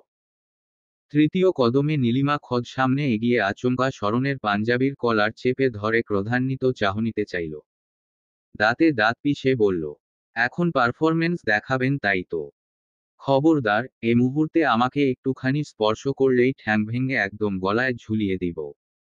লুচ্চা বুইড়া একটা। এখন পারফরমেন্স দেখাবেন তাই তো? খবরদার, এ মুহূর্তে আমাকে একটুখানি স্পর্শ করলেই ঠ্যাং ভেঙে একদম গলায় ঝুলিয়ে দিব। লুচ্চা বুইড়া একটা। নীলিমার এহেন আচরণে থতমত খেয়ে গেল শরণ। অপ্রস্তুত হয়ে আমতা আমতা করে বলল, ককি করলাম আমি? নীলিমা এবার ঝট করে শরণের কলার ছেড়ে দিল। অতঃপর কয়েক কদম পিছিয়ে এসে ধপ করে বিছানায় বসে দুহাত মাথায় চেপে ধরল। তেতে উঠা গলায় বলল, বাড়ির সবার সামনে আমার মান সম্মান একেবারে ধুলোয় মিশিয়ে দিলেন আপনি। মামার সামনে তো লজ্জায় মাথা নিচু হয়ে আসছিল। আর আব্বু, আব্বু কি না কি ভাবছে? ইস, কাল সকালে না, কাল সকালে নাকি আজ রাতেই তো তাদের মুখোমুখি হতে হবে, কি না কি ভাববে তারা। কি দরকার ছিল আপনার আগ বাড়িয়ে রাত কাটানোর কথা বলার? নীলিমার এহেন বিরামহীন অস্থির কথাবার্তায় অগোচরে হাসল শরণ। ক্ষণেই সে এগিয়ে গিয়ে নীলিমার সম্মুখে হাঁটু গেড়ে বসল। নীলিমার গালে দুহাত রেখে শান্ত স্বরে বলল, রিল্যাক্স নীলিমা, রিল্যাক্স। এত ফ্রাস্ট্রেটেড হচ্ছ কেন? এটা নর্মাল হিসেবেই ধরে নাও। আর সবাই যা শুরু করেছিল তাতে বিরামচিহ্ন বসানোর জন্য এর চেয়ে ভালো আইডিয়া আর মাথায় আসেনি। নীলিমা এবার হুট করেই শান্ত হয়ে গেল। তার বিক্ষিপ্ত চাহনি, মুখশ্রী নিবৃত হল। তবে শরণের দিকে চেয়ে বিচলিত গলায় বলল, আচ্ছা, আব্বু যদি আপনাকে খারাপ ভাবে তাহলে? আমি চাই না আব্বু নিজের সিদ্ধান্তে আফসোস করুক। আমি চাই আব্বু যেন আপনাকে সবসময় ভালো চোখে দেখে। এভাবে সবার সামনে হুটহাট কি সব বলে দেন আপনি? শরণ ফের মৃদু শব্দে হাসল। নীলিমার অদ্ভুত চিন্তায় তার সশব্দে হাসতে মন চাইলেও নিজেকে বিরত রাখল। এই ভয়ে যে নীলিমা যদি অভিমান করে বসে। শরণ নীলিমার গালের আলতো হাতের ছোঁয়া গাঢ় করল। তাকে আশ্বস্ত করে মৃদুশ্বাসে হেসে বলল, বোকা মেয়ে। এসব কারণে কেউ এত ভাবে? আমাদের বিয়ে হয়ে গিয়েছে। এখন চাইলেই কি ফুপা আমাদের আলাদা করতে পারবে? তোমার উপর আমার সম্পূর্ণ হক আছে। আর এই হকের দাবি নিয়েই বলবো যে নীলিমাকে আমি ছাড়ব না, সে আমি যত ক্যারেক্টারলেসই হই না কেন। সব ক্যারেক্টারলেসনেস তো তার মেয়ের সামনেই দেখাচ্ছি, পরনারীর সামনে তো আর না। বলে সে ভ্রু নাচালো। আলতো হাসল নীলিমা। আজ ভীষণ ক্লান্ত সে। সকাল থেকে যেমন শারীরিক তেমন মানসিক চাপে ছিল সে। শরীরটাও ছেড়ে দিচ্ছে যেন। তার চোখে মুখে হঠাৎ করেই ক্লান্তি ভর করল। শরণ তা বুঝল চোখের পলকেই। নীলিমার গাল থেকে হাত সরিয়ে উঠে দাঁড়ালো সে। অতঃপর তার রুমের ড্রেসিং টেবিলের দিকে যেতে যেতে বলল, শাড়ি চেঞ্জ করে একটু রেস্ট নাও নীলিমা। যতক্ষণ না খেতে ডাকছে ততক্ষণ শুয়ে থাকো। নীলিমা ছোট্ট করে নিঃশ্বাস ছাড়ল। শরণ তখন হাত ঘড়ি খুলতে ব্যস্ত। তার মনোযোগ ঘড়ির উপর, কখন যে নীলিমা নিঃশব্দে এসে তার পাশে দাঁড়িয়েছে টের পায়নি। নীলিমা স্বাভাবিক গলায় বলল, একটু সরে দাঁড়ান শরণ ভাই। আমি গহনাগাটি খুলব। শরণ সরে দাঁড়ালো। অদূরে থাকা কাঠের চেয়ার কামটুলটা পা দিয়ে এগিয়ে এনে ড্রেসিং টেবিলের সামনে রাখল। নীলিমাকে চোখের ইশারায় বসতে বলল। নীলিমা বসলে শরণ জিজ্ঞেস করল, হেল্প করব। সামান্য এই গহনা, চুলের ক্লিপ, শাড়ির পিন খুলতে নীলিমার খুব বেশি কসরত করতে হবে না। তার একার পারার মতোই কাজ। কিন্তু শরণের স্বেচ্ছায় সাহায্য করার মিঠা প্রশ্নে সে যেন বরফের ন্যায় গলে গেল। লাজুক ভঙ্গিতে মিষ্টি হেসে বলল, আপনার হাতে সময় থাকলে করতে পারেন। শরণ মৃদু হাসল। নীলিমার ঠিক পিছনে দাঁড়িয়ে তার দু কাঁধে হাত রাখল। অতঃপর আলতোভাবে থুতনি ঠেকালো নীলিমার মাথার উপর। আরশির প্রতিবিম্ব মিলিত হলো দু জোড়া দৃষ্টি। দুজনের ঠোঁটেই মৃদু মোলায়েম হাসি। শরণ বলল, আজ আমার হাতে অফুরন্ত সময়। আজকের প্রতিটা সময় তোমার নামে লিখে দিলাম নীলিমা। লজ্জায় নীলিমা ক্ষণেই দৃষ্টিজোড়া নত করল। লাজুক হাসি ছড়ালো তার চিকন ঠোঁট জোড়ায়। শরণও মৃদু হাসল। অতঃপর তার কাজে ব্যস্ত হয়ে পড়ল। প্রথমে নীলিমার বিয়ের ওড়নাটা মাথা থেকে সরালো। তারপর একে একে টিকলি, কানের দুল, গলার মালা খুলে দিল। ওদিকে নীলিমা চুড়ি খুলছে। এ পর্যায়ে শরণ চুলের ক্লিপগুলো খুলতে আরম্ভ করল। নীলিমা তখন বলল, আপনার কপাল ভালো যে পার্লারে সাজিনি। না হয় যে কাজ আপনি 10 মিনিটে করে ফেলছেন, সেই কাজ করতে আপনার অনায়াসে 1-1.5 ঘন্টা চলে যেত। শরণ হেসে বলল, যেত? আমার সমস্যা নেই। আমি তো আরও তোমার সাথে সময় কাটানোর সুযোগ খুঁজছি। বলেই সে সামান্য ঝুঁকে নীলিমার উন্মুক্ত পিঠে হাত রাখল। ক্ষণেই মৃদুতালে কেঁপে উঠল নীলিমা। তটস্থ হল সে। শরণ বুঝতে পেরে আয়নার দিকে তাকালো, প্রগাঢ় চাহনিতে চেয়ে নীলিমাকে শুধালো। শাড়ি খুলতে। শরণকে মাঝপথেই থামিয়ে তোরাক করে উঠে দাঁড়ালো নীলিমা। দ্রুততার সাথে বলল, আমিই পারব। এটুকু কাজ আমিই পারব শরণ ভাই। আপনাকে কষ্ট করতে হবে না। শরণ বাঁকা হাসল। সোজা হয়ে দাঁড়াতে দাঁড়াতে নীলিমাকে আরেকটু লজ্জা দেবার জন্য বলল, এটা মোটেও কষ্টের কাজ না নীলিমা। তোমার স্বামী হিসেবে এটা আমার জন্য অনেক সহজ কাজ। নীলিমা লজ্জায় যেন টমেটোর মতো লাল হয়ে গেল। বলতে পারল না একটি বাক্য। শরণ হাসল তার এই লাজুকতা দেখে। মন বলল নীলিমাকে আরেকটুখানি লজ্জা দিতে। কিন্তু এখন না। আর কিছুক্ষণ বাদে খেতে ডাকবে তাদের। তাই তাড়াতাড়ি বিয়ের সাজসজ্জা সরাতে হবে। শরণ খাটের স্ট্যান্ডের উপর থেকে একটা পাতলা টি শার্ট ও ট্রাউজার নিয়ে ওয়াশরুমে চলে গেল। পিছে নীলিমাকে বলল, তুমি চেঞ্জ করে নাও এই ফাঁকে। আমি ফ্রেশ হয়ে আসি। বলেই শরণ চলে গেল। অতঃপর হাঁফ ছেড়ে বাঁচল নীলিমা। বুকে হাত চেপে বড় বড় নিঃশ্বাস টেনে বিড়বিড় করে বলল, তুই শেষ নীলু, তুই শেষ। শরণ ভাই এভাবে লজ্জা দিয়ে কথা বললে তুই তো টিকতেই পারবি না। আর সেখানে বাসর। আস্তাগফিরুল্লাহ। কেন যে এই মামাতো ভাই নামক প্রাণীকে বিয়ে করতে গিয়েছিলাম। বলতে বলতে সে চোখ বন্ধ করে মাথা চাপড়াতে লাগল। খাবার টেবিলে সবার সাথে বসে খাবার খাচ্ছে শরণ ও নীলিমা। দুজনকে পাশাপাশি বসানো হয়েছে। লিলি বেগমের দৃষ্টি যতবার শরণ ও নীলিমার উপর যাচ্ছে ততবার তিনি বলে উঠছেন, ওদেরকে একসাথে কি সুন্দর লাগছে তাই না? আব্বা কেন যে আগেভাগে বিয়ে দিল না ওদের। আসলে দরকার ছিল ছোটবেলাতেই ওদের বিয়ে দিয়ে দেয়া। একসাথে বড় হতো, একসাথে পড়াশোনা করত। তারপর নীলিমা একটু বড় হলে বাচ্চা নিয়ে নিত। আমি বলছি কি, 1 মাসের মধ্যেই বাচ্চা নিয়ে ফেলতোরা। বিয়ের রাতেই বাচ্চার কথা শুনে বিষম খেল শরণ। বার কয়েক কাশি দিল। মিলি বেগম বললেন, এত তাড়াহুড়া কিসের? মাত্রই বিয়ে হলো। এখনো একসাথে সময় কাটাবে, ঘুরবে। তারপর বাচ্চা কাচ্চা নেয়ার কথা ভাববে। মিলি বেগমের কথার পর উপস্থিত সকলে বিয়ে ও বাচ্চা নিয়ে যে যার মতো মতামত দিল। যেন এখন শরণ ও নীলিমার বিয়ের চেয়ে বাচ্চা বেশি গুরুত্বপূর্ণ হয়ে গিয়েছে। নীলিমা ওদিকে পড়েছে লজ্জায়। না পারছে খেতে আর না পারছে খাবার ছেড়ে উঠে যেতে। লজ্জায় ফিসফিস করে শরণকে বলল, শরণ ভাই, দয়া করে উনাদের একটু থামতে বলুন। শান্তি মতো খেতেও পারছি না। শরণও ফিসফিস করে বলল, তুমি বলো। কারণ আমার তো খেতে অসুবিধা হচ্ছে না। নীলিমা আর চোখে ক্রোধিত দৃষ্টিতে তাকালো। শরণ একটু নড়েচড়ে বসল, অবশ্য এই ভেবে যে আজ থেকে একই রুমে, একই বিছানায় ঘুমাতে হবে। নীলিমাকে রাগিয়ে দিলে পরে মেঝেতে বালিশ ছাড়া ঘুমাতে হতে পারে। তাই শরণ তখনই গলা খাকারি দিয়ে বলল, আচ্ছা বিয়ের দিনই কোন আক্কেল গ্যাংওয়ালা মানুষজন নতুন বড় বউকে বাচ্চা নিয়ে বলে বলো তো? সবাই একটু চুপ করো। খেতে দাও আমাদের। প্রচুর ঘুম পাচ্ছে। খেয়ে দিয়ে একটু ঘুমাবো। আসমানি বেগমও এবার শাসালেন সবাইকে। বললেন, একটু চুপ কইরা খাউন দাউন কর। আমার নাতিদেরে ভালা মতো খাইতে দে। আর কেউ কথা বলল না ঠিকই, তবে মিটিমিটি হাসল ছোট সদস্যগুলো। খাবার শেষে শরণ ও নীলিমা আলাদাভাবে আবারও রুমে ঢুকল। নীলিমা প্রথমেই রুমে গিয়ে শুয়ে পড়েছিল। শরণ এলো পড়ে। মাহবুব, সাজিদ, সাদ ইচ্ছে করে তাকে আটকিয়ে রেখেছিল, পরে শরণ জোর করে তাদের আড্ডা থেকে চলে আসে। রুমে ঢুকেই শরণ দেখল নীলিমা শুয়ে আছে। ঘুমাচ্ছে না, তবে ঘুমানোর ভান করছে। সে সেই নীলিমাকে ডেকে বলল, আয় নীলিমা, ঘুমাচ্ছ কেন? উঠো। নীলিমা উল্টো দিকে ফিরেই স্পষ্ট গলায় বলল, রাতটা ঘুমানোর জন্যই দিয়েছে আল্লাহ। শরণ এবার দুষ্টু স্বরে বলল, আর ওসব করার জন্য রাতটা দিয়েছে আল্লাহ। নীলিমা চট করে ঘাড় ঘুরে তাকালো। ভ্রু কুঁচকে শুধালো, কোন সব? শরণ চোখ টিপে হেসে বলল, বিবাহিত দম্পতির মধ্যে যে সব হয়ে থাকে সে সব। নীলিমা আঁতকে উঠল মুহূর্তেই। তার চেহারায় স্পষ্ট হলো সে ভাব। গায়ে থাকা ওড়নাটা টান দিয়ে আরও উপরে নিল। তার এহেন কাজকর্ম দেখে এবার শরণ হো হো করে হেসে উঠল। তার হাসি দেখে নীলিমা ভ্রু কুঁচকে উঠে বসল।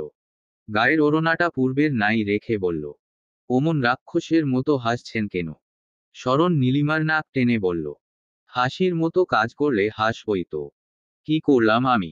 এই যে তুমি কিছুক্ষণ আগে যে রিয়াকশন দিলে তা দেখলে তুমি নিজেও হেসে ফেলতে। নীলিমা কিছু না বলে ভেংচি কাটল। শরণ ফের বলল, বিয়ে হয়েছে মানে ওসবও হবে। শুধু শুধু ভয় পেয়ে লাভ নেই ম্যাডাম। বলে সে স্বাভাবিক হলো, হাসি থামিয়ে বলল, তবে আজ না। কারণ আজ আমরা দুজনেই ক্লান্ত। আজকের রাতটা রেস্ট নিয়ে কাটাবো। নীলিমা মুহূর্তেই সন্দিহান গলায় শুধালো, সত্যি তো? হুম সত্যি। আর যতদিন না তুমি সায় দিবে ততদিন আমাদের মধ্যে কিছু হবে না নীলিমা। নিশ্চিত থাকো তুমি। নীলিমা কিছু বলল না, শুধু চেয়ে রইল শরণের দিকে। শরণের এই আশ্বাসে সে বড্ড স্বস্তি পেয়েছে। কেননা একদিনের মধ্যেই হুটহাট বিয়েতে সে এসবের জন্য মানসিকভাবে প্রস্তুত ছিল না। উপরন্তু শরণ যদি জোর করত তবে আজ সে ভীষণ ব্যথিত হতো শরণের আচরণে। কিন্তু শরণ তার ব্যক্তিত্ব, আচরণ বজায় রেখেছে। কয়েক সেকেন্ড বাদে এবার নীলিমা সরব হলো। হুট করেই তার মাথায় কিছু কথা খেলে গেল। শরণকে জিজ্ঞেস করল, বিয়ের রাতে মেয়েরা যে তার স্বামীর কাছ থেকে কত কিছু চেয়ে থাকে, আমাকে কি সেই সুযোগ দিবেন না? অবশ্যই দিব। কি চাও বলো। নীলিমা একটু নড়েচড়ে বসল। স্বাভাবিক হলো। ওড়নাটাও স্বাভাবিকভাবে ধরল। বলল, আমার কিছু ওয়াদা, কিছু কথা চাই। ওকে ডান। কি কি চাই বলে ফেলো। হুম। তো, সবার প্রথমে আপনার দৃষ্টি সবসময় নিচে রাখবেন। কোনো মেয়ের দিকে তাকাবেন না। শরণ ইচ্ছাপূর্বক মজা করে অবাক কণ্ঠে বলল, তোমার দিকেও না। নীলিমা সরু চোখে চাইল। বলল, আমার দিকেই তাকাবেন। শুধু আমার দিকে। বাইরের অন্য মেয়ের দিকে তাকালে একদম কত করে গলা টিপে দিব। শরণ বুকে হাত দিয়ে মিছে ব্যথিত হবার ভান করে বলল, কি বলো তুমি? বিয়ের পরপরই বিধবা হতে চাও? আপনি ক্যারেক্টারলেস হলে হাজারবার বিধবা হতে রাজি আছি। হো হো। শরণ হাসল। বলল, আর আর আমাকে জান, প্রাণ, সোনা, ময়না, পাখি এসব বলে ডাকবেন না। আমার তীব্র অপছন্দ এসব নাম। শরণ হাসল। নীলিমার গাল টেনে বলল, ওসব নামে ডাকবো না। আমি তো ডাকবো নীলি নামে, যা আমার একান্ত পছন্দের নাম। নীলিমা মুচকি হাসল। তার হাসি মুগ্ধ নয়নে দেখল শরণ। কি অদ্ভুতভাবে হুটহাট বিয়েটা হয়ে গেল তাদের। অথচ ঢাকা থেকে আসার পূর্বে নানান জিনিস, আগাম ঘটনা সম্পর্কে ভেবে এসেছিল সে। কিন্তু এখানে এসে দাদার প্রস্তাবে বিয়ের কাজ অর্ধেকটা এগিয়ে যায়। যদিও তার মা আর ফুপার বুড়ো বয়সের রংঢংয়ের জন্য একটু পেরেশানিতে পড়েছিল তারা। নীলিমা এবার গাল ফুলিয়ে বলল, আপনি বড্ড কঞ্জুস শরণ ভাই। বিয়ের রাতে মেয়েরা তার স্বামীর কাছ থেকে গিফট পায়। আর আপনি একটা ফুলও দিলেন না আমাকে। এই আপনার ভালোবাসা? হুটহাট বিয়েতে গিফট পাবে না স্বাভাবিক। তাই বলে একটা ফুলও না। আপনি আসলেই কঞ্জুস। ভালোবাসেন না আমাকে। লোক দেখানো ভালোবাসা না সব। তা না হলে ন্যূনতম একটা ফুলও দিতেও। নীলিমার ঠোঁটের উপর ক্ষণেই শরণের আঙুল উঠে গেল। কথার মাঝ পথে তাকে থামিয়ে শরণ প্রগাঢ় গলায় বলল, হুঁশস এত কথা বলো কেন? একটু থামো, তোমার প্রতি ভালোবাসার প্রমাণ দিতে হলে গিফট দিতে হবে বুঝি। হঠাৎ ঠোঁটে আঙুল উঠায় ঈষৎ চমকে উঠেছিল নীলিমা। তবে পরমুহূর্তেই নিজেকে সামলে শরণের প্রশ্নের জবাবে না সূচক মাথা নাড়ায়। শরণ এবার বলে, তবুও তোমাকে গিফট দিব। উহু, প্রমাণ দিতে নয়। এটা তোমার হক ভেবেই দিব। বলেই সে আঙুল সরালো এবং অপর হাতে ট্রাউজারের পকেট থেকে একটা ছোট্ট মখমলের বক্স বের করল। নীলিমার ঠিক সামনে বক্সটি খুলে বলল, এটা আমার অনিন্দ সুন্দরী, রূপসী ও একমাত্র বউয়ের জন্য। মখমলের ছোট্ট বক্সে ডায়মন্ডের নোজপিন দেখে অবাক হলো নীলিমা। বিস্ময় তার চোখের তারা বড় হয়ে এলো। কণ্ঠে বিপুল বিস্ময় নিয়ে শুধালো, এটা আমার জন্য। শরণ ভেবেছিল একটু সিরিয়াস গোছের উত্তর দিবে, কিন্তু নীলিমার এহেন প্রশ্ন শুনে সে সিরিয়াস হওয়ার বদলে সরু চোখে চেয়ে বলল, না, আমার দ্বিতীয় বউয়ের জন্য। শরণের জবাবে বিস্মিত নীলিমা মুহূর্তেই ফুলে উঠল। ঠোঁট কামড়ে শরণের বাহুতে একটা কিল মেরে বলল, একদম মেরে ফেলবো আপনাকে। বিয়ের রাতেই দ্বিতীয় বউয়ের কথা। সাহস কত আপনার! তুমি দেখি বিশাল ডেঞ্জারাস একটা মেয়ে। কথায় কথায় শুধু মেরে ফেলতে চাও আমাকে। নীলিমা ভেংচি কাটল।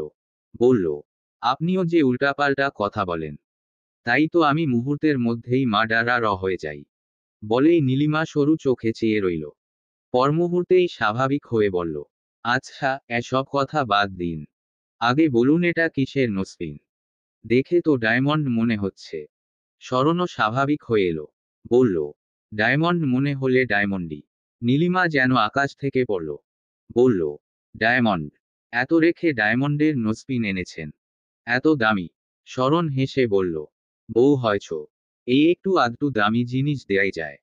এটা কিনলেন কবে? ঢাকা থেকে আসার সময় কিনে এনেছি। নীলিমা একটুখানি লাজুক মুচকি হাসল।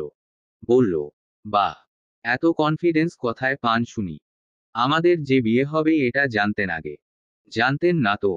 যদি বিয়ে না হতো তাহলে তো গচ্ছা যেত এটা। শরণ একটু ভাবসাব নিয়ে বলল, বিয়ে না হলেও তোমাকেই দিতাম এটা। ভবিষ্যতে তোমার বাচ্চাদের মামু হয়ে তাদেরকে আমার আর তোমার অপূর্ণ প্রেমকাহিনী শোনাতাম। হাসল নীলিমা। শরণের হাত থেকে নোজপিনটা নিয়ে এদিক ওদিক ঘুরিয়ে দেখল। নোজপিনের ডিজাইনটা ভীষণ পছন্দ হয়েছে তার। এক পর্যায়ে সে বক্স থেকে বের করে হাতে নিয়ে দেখল। কিছুক্ষণ দেখার পর অবশেষে দীর্ঘশ্বাস ফেলে বলল, কিন্তু আমার যে নাক ফুটো নেই। নীলিমার কথায় শরণের হাসিখুশি মুহূর্তটুকুয়ে ভাটা পড়ল। এ কি বলছে নীলিমা? নাকফুটা নেই মানে কি? তার জানামতে প্রতিটি মেয়েরই নাকফুটা থাকে। অতি সাধারণ একটি বিষয়। অথচ এখানে তার বউয়ের নাকফুটো নেই। শরণ বিস্মিত ও ব্যথিত গলায় বলল, তোমার নাকফুটো নেই নীলিমা? কি বলো? এটা তো মেয়েদের জন্য কমন এক বিষয়। যেমনটা কান ফুটো থাকে। নীলিমাও একটু কষ্ট পেল। শরণের কথার প্রত্যুত্তরে বলল, কমন ঠিক আছে, কিন্তু আমার নেই। আর কখনো কি আমার নাকে নোজপিন দেখেছেন আপনি? তাহলে শুধু শুধু আনতে গেলেন কেন? প্রেমের আগে কি তোমাকে ওভাবে দেখেছি নাকি? দেখলে তো টের পেতাম যে নোজপিন পড়েছ কিনা। আচ্ছা, তা দেখেননি ঠিক আছে। কিন্তু নোজপিন আনার আগে একটাবার জিজ্ঞেস তো করে নিবেন। তখন কি আর গিফট থাকতো বলো? বলেই সে উঠে দাঁড়ালো। ইস, সুন্দর মিষ্টি মুহূর্তটুকু এভাবেই নষ্ট হয়ে গেল। নীলিমাকে আর কিছু না বলে সে ওয়াশরুমে ঢুকে গেল। এদিকে নীলিমার মনটাও খারাপ হয়ে গেল। কে জানতো শরণ বিয়ের রাতে তাকে নোজপিন গিফট করবে। জানলে আগেই নাক ফুটিয়ে রাখত। যেখানে সে মিলি বেগমকে বহু আগেই জানিয়ে রেখেছিল যে সে কখনো নাক ফুটো করবে না। এটা তার তীব্র অপছন্দের। অথচ আজ এ মুহূর্তে নাকফুটো না থাকায় তার ভীষণ আফসোস হচ্ছে। ভীষণ আফসোস। শরণের ঘুম ভেঙেছে একটু দেরিতে। আরও দেরিতে তার ঘুমটা ভাঙত, যদি না জানালা দিয়ে উঠোনে হওয়া হৈহট্টগোলের আওয়াজ পেত। সে আধো আধো চোখে জানালা পেরিয়ে দেখল, উঠোনের আমগাছ তলায় বাড়ির প্রায় সমস্ত মহিলা সদস্যগণ জড়ো হয়ে আছে। হঠাৎ এত সদস্যকে একত্রে দেখে তার কৌতূহল জাগল। সে শোয়া থেকে উঠে কোনোমতে দাঁত মেজে উঠোনে গেল। গিয়ে দেখল নীলিমা তার দিকে পিঠ দিয়ে দাঁড়িয়ে আছে। আর আসমানি বেগম দাঁড়িয়ে আছে নীলিমার সামনে। আশেপাশে মিলি বেগম, লিলি বেগম, নাজমা বেগম ও মাসুমা বেগম দাঁড়িয়ে আছে। নওরিন ও রাফাও আছে তাদের সাথে। তাদের দিকে এগুতে এগুতে শরণ শুনতে পেল মিলি বেগম নাজমা বেগমকে বলছেন, মেয়ে তো কখনো নাক ফুটো করতে চায়নি ভাবি। ওর এসব ভালো লাগতো না। কিন্তু সকালে হুট করে এসেই বলল নাক ফুটো করবে। অনেক ভেবেও পেলাম না ওর এই নাক ফুটো করার রহস্য।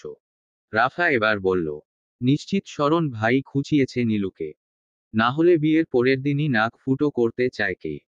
আসমানি বেগম এবার একটু ধমকে উঠলেন। হাতে কলম নিয়ে বললেন, মুখটারে একটু ক্ষান্ত দে তোরা। আমার নাতনিটা কি পরিমাণ ডরায় আছে দেহস না তোরা। ইট সাহসও তো দিবার পারিস। বলে তিনি কলম দিয়ে যে জায়গায় নাক ফুটো করবেন ঠিক সে জায়গায় একটা দাগ দিলেন। নীলিমা বেশ ভয় আছে এ নিয়ে। সেই ছোটবেলায় যখন ভালো মতো বুদ্ধিশুদ্ধিও হয়নি তখন তার কান ফুটো করা হয়েছিল। আর এই বয়সে এসে শরণের জন্য নাক ফুটো করছে সে।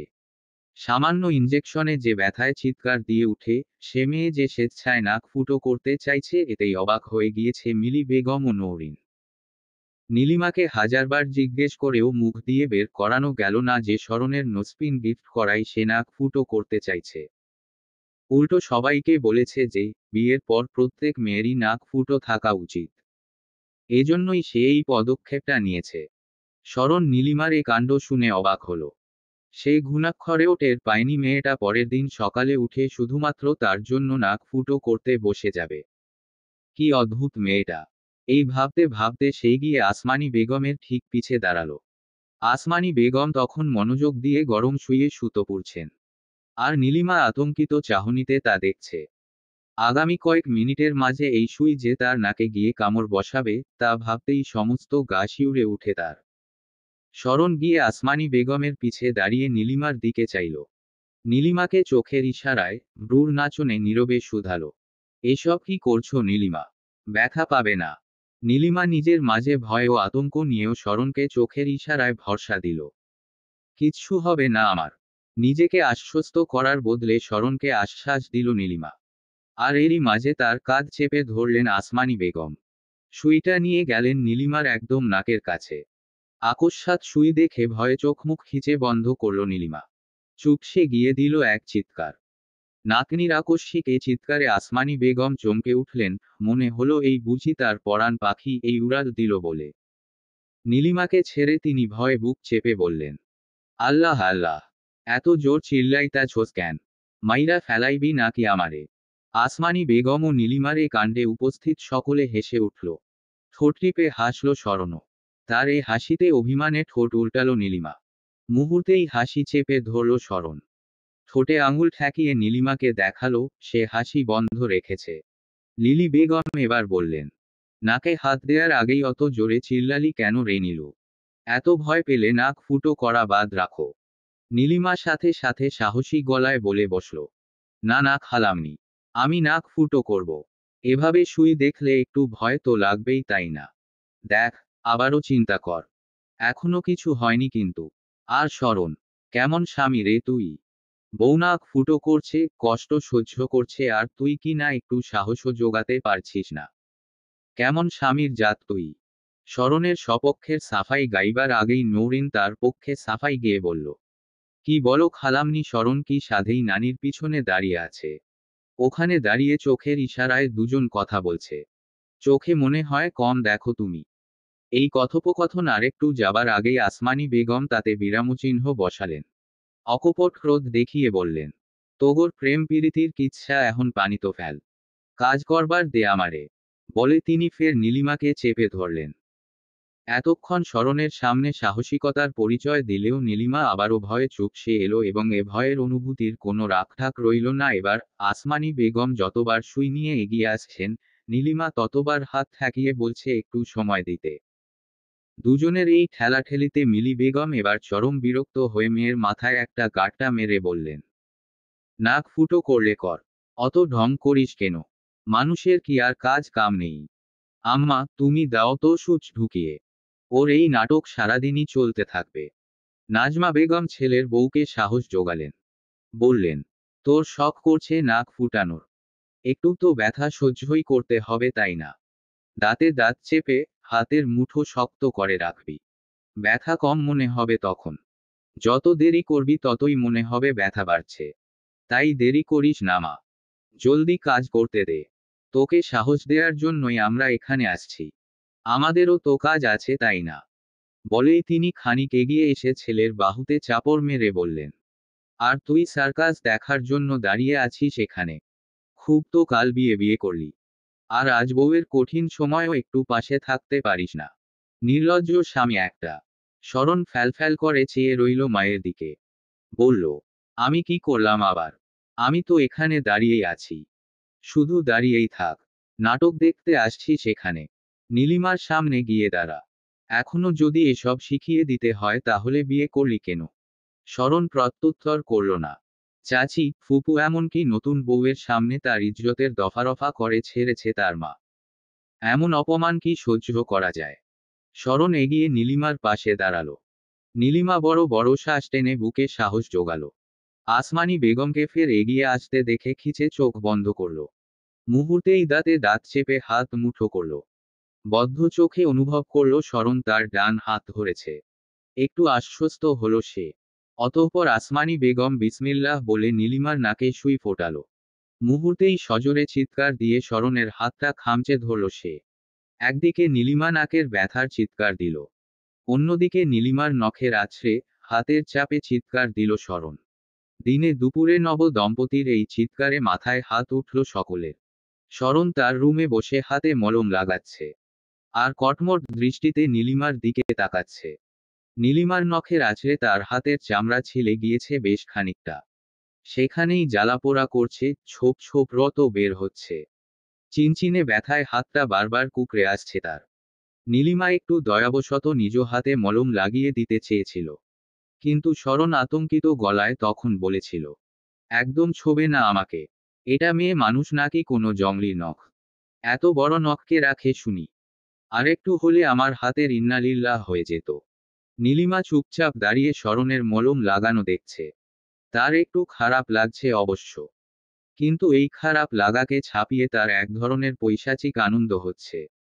কেননা শুধুমাত্র শরণের জন্যই সে নাক ফুটো করেছে, নয়তো এই অসহ্যকর ব্যথার জ্বালা এই বয়সে এসে স্বেচ্ছায় কখনো আপন করে নিত না। এখন শরণের জন্য তার নাক ফুটো করতে হয়েছে, ব্যথা সহ্য করতে হয়েছে। তাহলে শরণ আরামে থাকবে কেন? তাকেও একটু ব্যথা সহ্য করতে হবে। শরণ হাতের জ্বালাপোড়ায় মৃদু গোঙাচ্ছে আর নীলিমার দিকে তীক্ষ্ণ কটমট দৃষ্টিতে তাকাচ্ছে।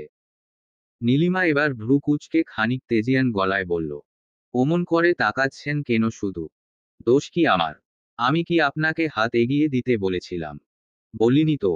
তাহলে হাত এগিয়ে আমাকে ধরলেন কেন? ধরলেনি যখন তাহলে একটু ব্যথাও সহ্য করুন। শরণ খেকিয়ে উঠে বলল, আমি কি ইচ্ছে করে তোমার হাত ধরতে গিয়েছিলাম? আমাকে মাচাচিরা জোর করেছিল বলেই গিয়েছিলাম তোমার কাছে। এই শুনে নীলিমা এবার তেতে উঠল। কোমরে হাত রেখে ক্রোধান্বিত গলায় বলল, এর মানে কি? তারা জোর না করলে আপনি আমার কাছে আসতেন না? দূর থেকেই আমার কষ্ট দেখে যেতেন? এত বড় স্বার্থপর আপনি? স্মরণীয় ভ্যাবাচ্যাকা খেলো মুহূর্তেই। নীলিমার গলার স্বরভঙ্গি পাল্টে যেতে দেখে অবাক কণ্ঠে বলল, আশ্চর্য! এখানে স্বার্থপরতার কথা থেকে টপকালো? নীলিমা গাল ফুলিয়ে পূর্বের ন্যায় বলল, স্বার্থপর নয় তো কি? আপনার জন্য আমি কষ্ট সহ্য করে নাক ফুটো করলাম, আর আপনি বলছেন মা চাচিরা না বললে আপনি আমার কাছেই আসতেন না? শরণ এবার সব ছেড়ে উঠে দাঁড়ালো। ভ্রু কুঁচকে শুধালো, আমার জন্য? আমি একবারও তোমাকে নাক ফুটো করতে বলেছি? নীলিমা প্রত্যুত্তরে ভারী বিস্ময় নিয়ে বলল, বিয়ের রাতে একটা ডায়মন্ডের নোসপিন গিফট করলেন, আর এখন বলছেন আপনি আমাকে নাক ফুটো করতে বলেননি? আপনি তো দেখি মস্ত বড় পল্টিবাজ। ইয়া আল্লাহ, এ কোন লোকের সাথে আমার সংসার পাতিয়েছ তুমি? বিয়ের দুদিনও হলো না, অথচ তার মন থেকে সব মায়াদয়া চলে গেল। বলেই সে একই সাথে উষ্ণ মেজাজ ও মন খারাপ নিয়ে রুম থেকে বেরিয়ে গেল। শরণ ফ্যালফ্যাল দৃষ্টিতে সেদিকে চেয়ে রইল। নীলিমার এই অদ্ভুত আচরণে সে যারপরনাই বিস্মিত হল। বন্ধুদের কাছে শুনেছিল, মেয়েদের মুড সুইং হয়। কিন্তু তাই বলে এত ভয়ঙ্কর পর্যায়ের মুড সুইং হয় এটা শরণের জানা ছিল না। সে অসহায় কণ্ঠে দুহাত তুলে বলল, ইয়া আল্লাহ, এ আমাকে কোন মুসিবতের ট্যাঙ্কির ভেতর ছুঁড়ে ফেললে? মেয়ে মানুষের মন বুঝা বড় দায়। নীলিমার মন বুঝে উঠার আগেই কেন আমার কপালে বিয়ে লিখলে? আমি কোন অথই সাগরে এসে পড়লাম আল্লাহ বলে সে হাত নিচে নামালো। বিছানায় এসে ধপ করে বসে ঝিমানো গলায় বিড়বিড় করল, ভবিষ্যৎ নিয়ে তো এখন ভারী চিন্তায় আছি আমি। না, এভাবে সংসার স্থায়ী করা সম্ভব নয়। অভিজ্ঞ কারোর কাছ থেকে পরামর্শ নিতে হবে। এই বলতে বলতে তার সাজিদের কথা মাথায় এলো। তার সমসাময়িক এই একজন ব্যক্তি আছে যে তাকে সঠিক পরামর্শ দিয়ে উদ্ধার করতে পারবে। নচেত বাপ চাচাদের কাছে জিজ্ঞেস করলে পিঠে যে দু চারটা ঘা পড়বে এতে সন্দেহ নেই। তারা হয়তো বলবে, আমাদের মেয়েকে সামলাতে পারিস না তো প্রেম করেছিস কেন, আর বিয়েই বা করলি কেন। এখন তাদেরকে বুঝাবে প্রেম হলো দিল্লির লাড্ডু, যেটা খেলেও পস্তাবে, না খেলেও পস্তাবে। রাতের খাবার খেয়ে যেখানে সবাই নিজ নিজ রুমে চলে গিয়েছে ঘুমানোর প্রস্তুতি নেয়ার জন্য, সেখানে শরণ ও সাজিদ উঠোনে বসে আছে। এই রাতে তাদের দুজনকে উঠোনে দেখে আনিস সাহেব জিজ্ঞেস করেছিলেন, এত রাতে উঠোনে কি করছিস শরণ? শরণের জবাব ছিল, জীবনমুখী আলোচনা করছি বাবা, তুমি ঘুমিয়ে পড়ো। আনিস সাহেব পরে এ নিয়ে আর ঘাটাননি। তবে ভেতরে এসে চোখের সামনে যাকেই পেয়েছেন তাকেই বলেছেন, শরণ ও সাজিদ এই রাতে উঠোনে বসে জীবনমুখী আলোচনা করছে। অবশ্য তাকে জীবনমুখী আলোচনার বিষয়বস্তু জিজ্ঞেস করা হলে তিনি বলতে ব্যর্থ হন। শরণ ও সাজিদ পার্টি বিছিয়ে বসে আছে। মাথার উপর আজ তারার মেলা বসেছে। সাজিদ দু হাত পিছনে হেলান দিয়ে বসে তারা দেখছে। শরণও ঠিক একই কাজ করছে। তবে সে বেশিক্ষণ তারা দেখতে পারল না। বড্ড অধৈর্য গলায় বলল, সাজিদ ভাই, আমাকে উদ্ধার করুন দয়া করে। বিয়ের দুদিনেই আমি দিশেহারা হয়ে পড়েছি। নীলিমার আচরণ আমার কাছে সাসপেন্স থ্রিলার বইয়ের চেয়ে কম মনে হচ্ছে না। সাজিদ আকাশের দিকে চেয়েই দীর্ঘশ্বাস ফেলল। অতঃপর বিজ্ঞ ব্যক্তিদের ন্যায় ঠোঁটে একটু হাসি এনে সোজা হয়ে বসল। এ মুহূর্তে নিজেকে বিশাল মাপের একজন জ্ঞানী লোক মনে করছে সে। তার চাহনি, অঙ্গভঙ্গিমা সবকিছুই অভিজ্ঞ লোকের ন্যায় দেখাচ্ছে। ভাবখানা তার এমন যে বৈবাহিক বিষয়ে সে পিএইচডি অর্জন করে এসেছে। সাজিদকে দেখে মনে হচ্ছে সে একজন কবি, যে জীবন ও বৈবাহিক জীবন সম্পর্কে পূর্ণ অভিজ্ঞ। শুধু হাতে একখানা সিগারেট, একটা ডায়েরি ও কলম, আর চোখে মোটা ফ্রেমের চশমার কমতি আছে। নচেত ষোলকলা পূর্ণ হতো। সাজিদ যেন কল্পনায় সিগারেটের ধোঁয়া উড়ালো। অতঃপর বলল, এত বিচলিত হবে না শরণ। সংসারের মূল মন্ত্র হলো ধৈর্য। স্বামী স্ত্রী উভয়েরই ধৈর্যের প্রয়োজন আছে। শরণ ফোঁস করে নিঃশ্বাস ছেড়ে বলল, কিন্তু যা মনে হচ্ছে, ধৈর্য একার আমারই ধরতে হবে। নীলিমা মাঝে মাঝেই যেমন ছ্যাঁত করে উঠে তাতে আমি ধৈর্য হারালে সংসার টিকবে না মনে হচ্ছে। সাজিদ মৃদু হাসল। সময় নিয়ে বলল, নৌরিনও প্রথম দফায় এমন ছ্যাঁতছুত করে উঠত। পরে আমি ওকে সময় দিয়েছি। তারপর দেখলাম ও ধীরে ধীরে নরম হচ্ছে, ধৈর্যের পরীক্ষা দিচ্ছে। শরণ বোধহয় এবার একটু আশার আলো দেখতে পেল। জিজ্ঞেস করল, তার স্ত্রীর এই ধৈর্য আসতে কেমন সময় লাগতে পারে? তার নির্ভর করে তোমার স্ত্রী, অর্থাৎ আমার শালিকা, অর্থাৎ নীলিমার উপর। যে কোনো ঝগড়ার পর তার যদি তোমার উপর একটু মায়া হয় তাহলে নিজের কাজে সে অনুতপ্ত হবে। ভাববে, তাকে একটু ধৈর্য ধরতে হবে, নরম হতে হবে। এক্ষেত্রে করণীয় কি সাজিদ ভাই? মানে আমি এমন কি করব যেন আমার উপর নীলিমার একটু মায়া দয়া হয়? সাজিদ এবার একটু গলা পরিষ্কার করল। ধীরে কাশি দিয়ে বলল, তোমার কাজ হবে নীলিমার হ্যাঁ এর সাথে হ্যাঁ মেলানো, না এর সাথে না মেলানো। ও যেটাকে সঠিক বলবে সেটাকে সঠিক বলা, ভুলকে ভুল বলা। ও যেদিকে যাবে সেদিকে যাওয়া। ও যদি নীলকে লাল বলে, তুমিও ওর সাথে তাল মিলাবে। শরণ হতবাক হয়ে রইল সাজিদের পরামর্শ শুনে। ফ্যালফ্যাল করে চেয়ে জিজ্ঞেস করল, এসব কি বললেন সাজিদ ভাই? এ কি আদৌ সম্ভব? সাজিদ হাসল। শরণের পিঠে চাপড় মেরে বলল, সবই সম্ভব বাছা, সবই সম্ভব। যদি সংসার টেকাতে চাও তাহলে আমার কথা মেনে নাও। তাই বলে চোখ থাকতেও এভাবে অন্ধ হয়ে যাব? প্রেমে পড়লে সবাই অন্ধ হয় বাছা। তুমি তো প্রেমেরও 100 ডিগ্রি উপরে কাজ করে বসে আছো। প্রেমের পরিণতি দিতে বিয়ে করেছ।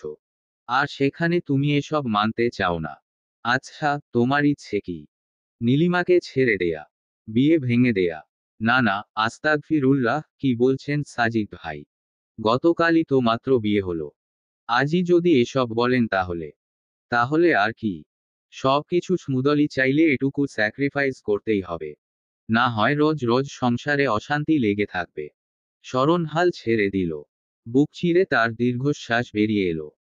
এই যদি হয় বৈবাহিক জীবনের সূচনা, তাহলেও সামনে যে কি হতে চলেছে তা ভেবেই আত্মা কেঁপে উঠল তার। সে ভাবল, এটাই কি তবে সুখী দাম্পত্য জীবনের রহস্য? তার বাবা মা, চাচা চাচি, ফুপা ফুপি সবাই কি ভেতরে ভেতরে এমন? সবাই কি স্ত্রীর হ্যাঁতে হ্যাঁ, নাতে না মেলাতো? ভেবে পেল না শরণ। ঈদের দিন রাতে পাড়া প্রতিবেশী নিয়ে নীলিমার মেহেদির অনুষ্ঠানের আয়োজন করা হলো। মেহেদি আর্টিস্ট ডাকা হয়েছে শহর থেকে। কারণ গ্রামে কেউই আপাতত প্রফেশনালি মেহেদি দিতে পারে না। তাই শরণ নিজের টাকা খরচ করে শহর থেকে মেহেদি আর্টিস্ট নিয়ে এসেছে। এই মেহেদির অনুষ্ঠান শেষ করতে করতেই রাত 11টা পার হলো। কাল হলুদ, পরশু বিয়ে। নীলিমা বুঝেছে আগামী 4 দিন তার চোখে ঘুম জুটবে না। এই বিয়ের অনুষ্ঠানের আগ পর্যন্ত আবার শরণ, নীলিমাকে আলাদা রাখা হয়েছে। এমনটা না করলে বলে বিয়ের আমেজ আসবে না। তাই আবারও বিয়ের আগে যে যেমন ছিল তেমন পরিবেশ ফিরিয়ে এনেছে সবাই। কিন্তু শরণ ও নীলিমা সে পরিবেশে টিকতে পারেনি। তারা দুজনের একজনও ভুলতে পারেনি যে তারা বিবাহিত। এ কারণেই রোজ সুযোগ পেলেই যখন তখন একটুখানি ছোঁয়াছুঁই চলছে দুজনের মাঝে। চলছে মিষ্টি প্রেম আলাপন। মেহেদি অনুষ্ঠান শেষে ক্লান্ত শরীরে যে যার রুমে গিয়ে শুয়ে পড়েছে। মান্তাসা এখনো শ্বশুর বাড়ি থেকে আসেনি বলে তার রুমে নীলিমা ও রাফা থাকছে। সারাদিন কাজ, দৌড়াদৌড়ির ফলে রাফা শুয়ে পড়ার পরপরই ঘুমিয়ে পড়েছে। ওদিকে নীলিমার চোখে ঘুম নেই। কেননা সেই সন্ধ্যা হতে শরণের সাথে দুদণ্ড কথাও হয়নি। এখন একটুখানি দেখা করার জন্য, 2-4টা কথা বলার জন্য তার মন আকুপাকু করছে।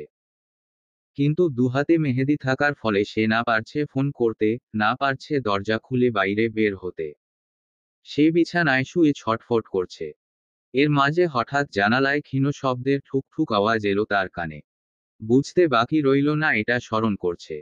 সে দ্রুত উঠে পড়ল শোয়া থেকে। জানালার কাছে গিয়ে দেখল জানালার ছিটকানি খোলা।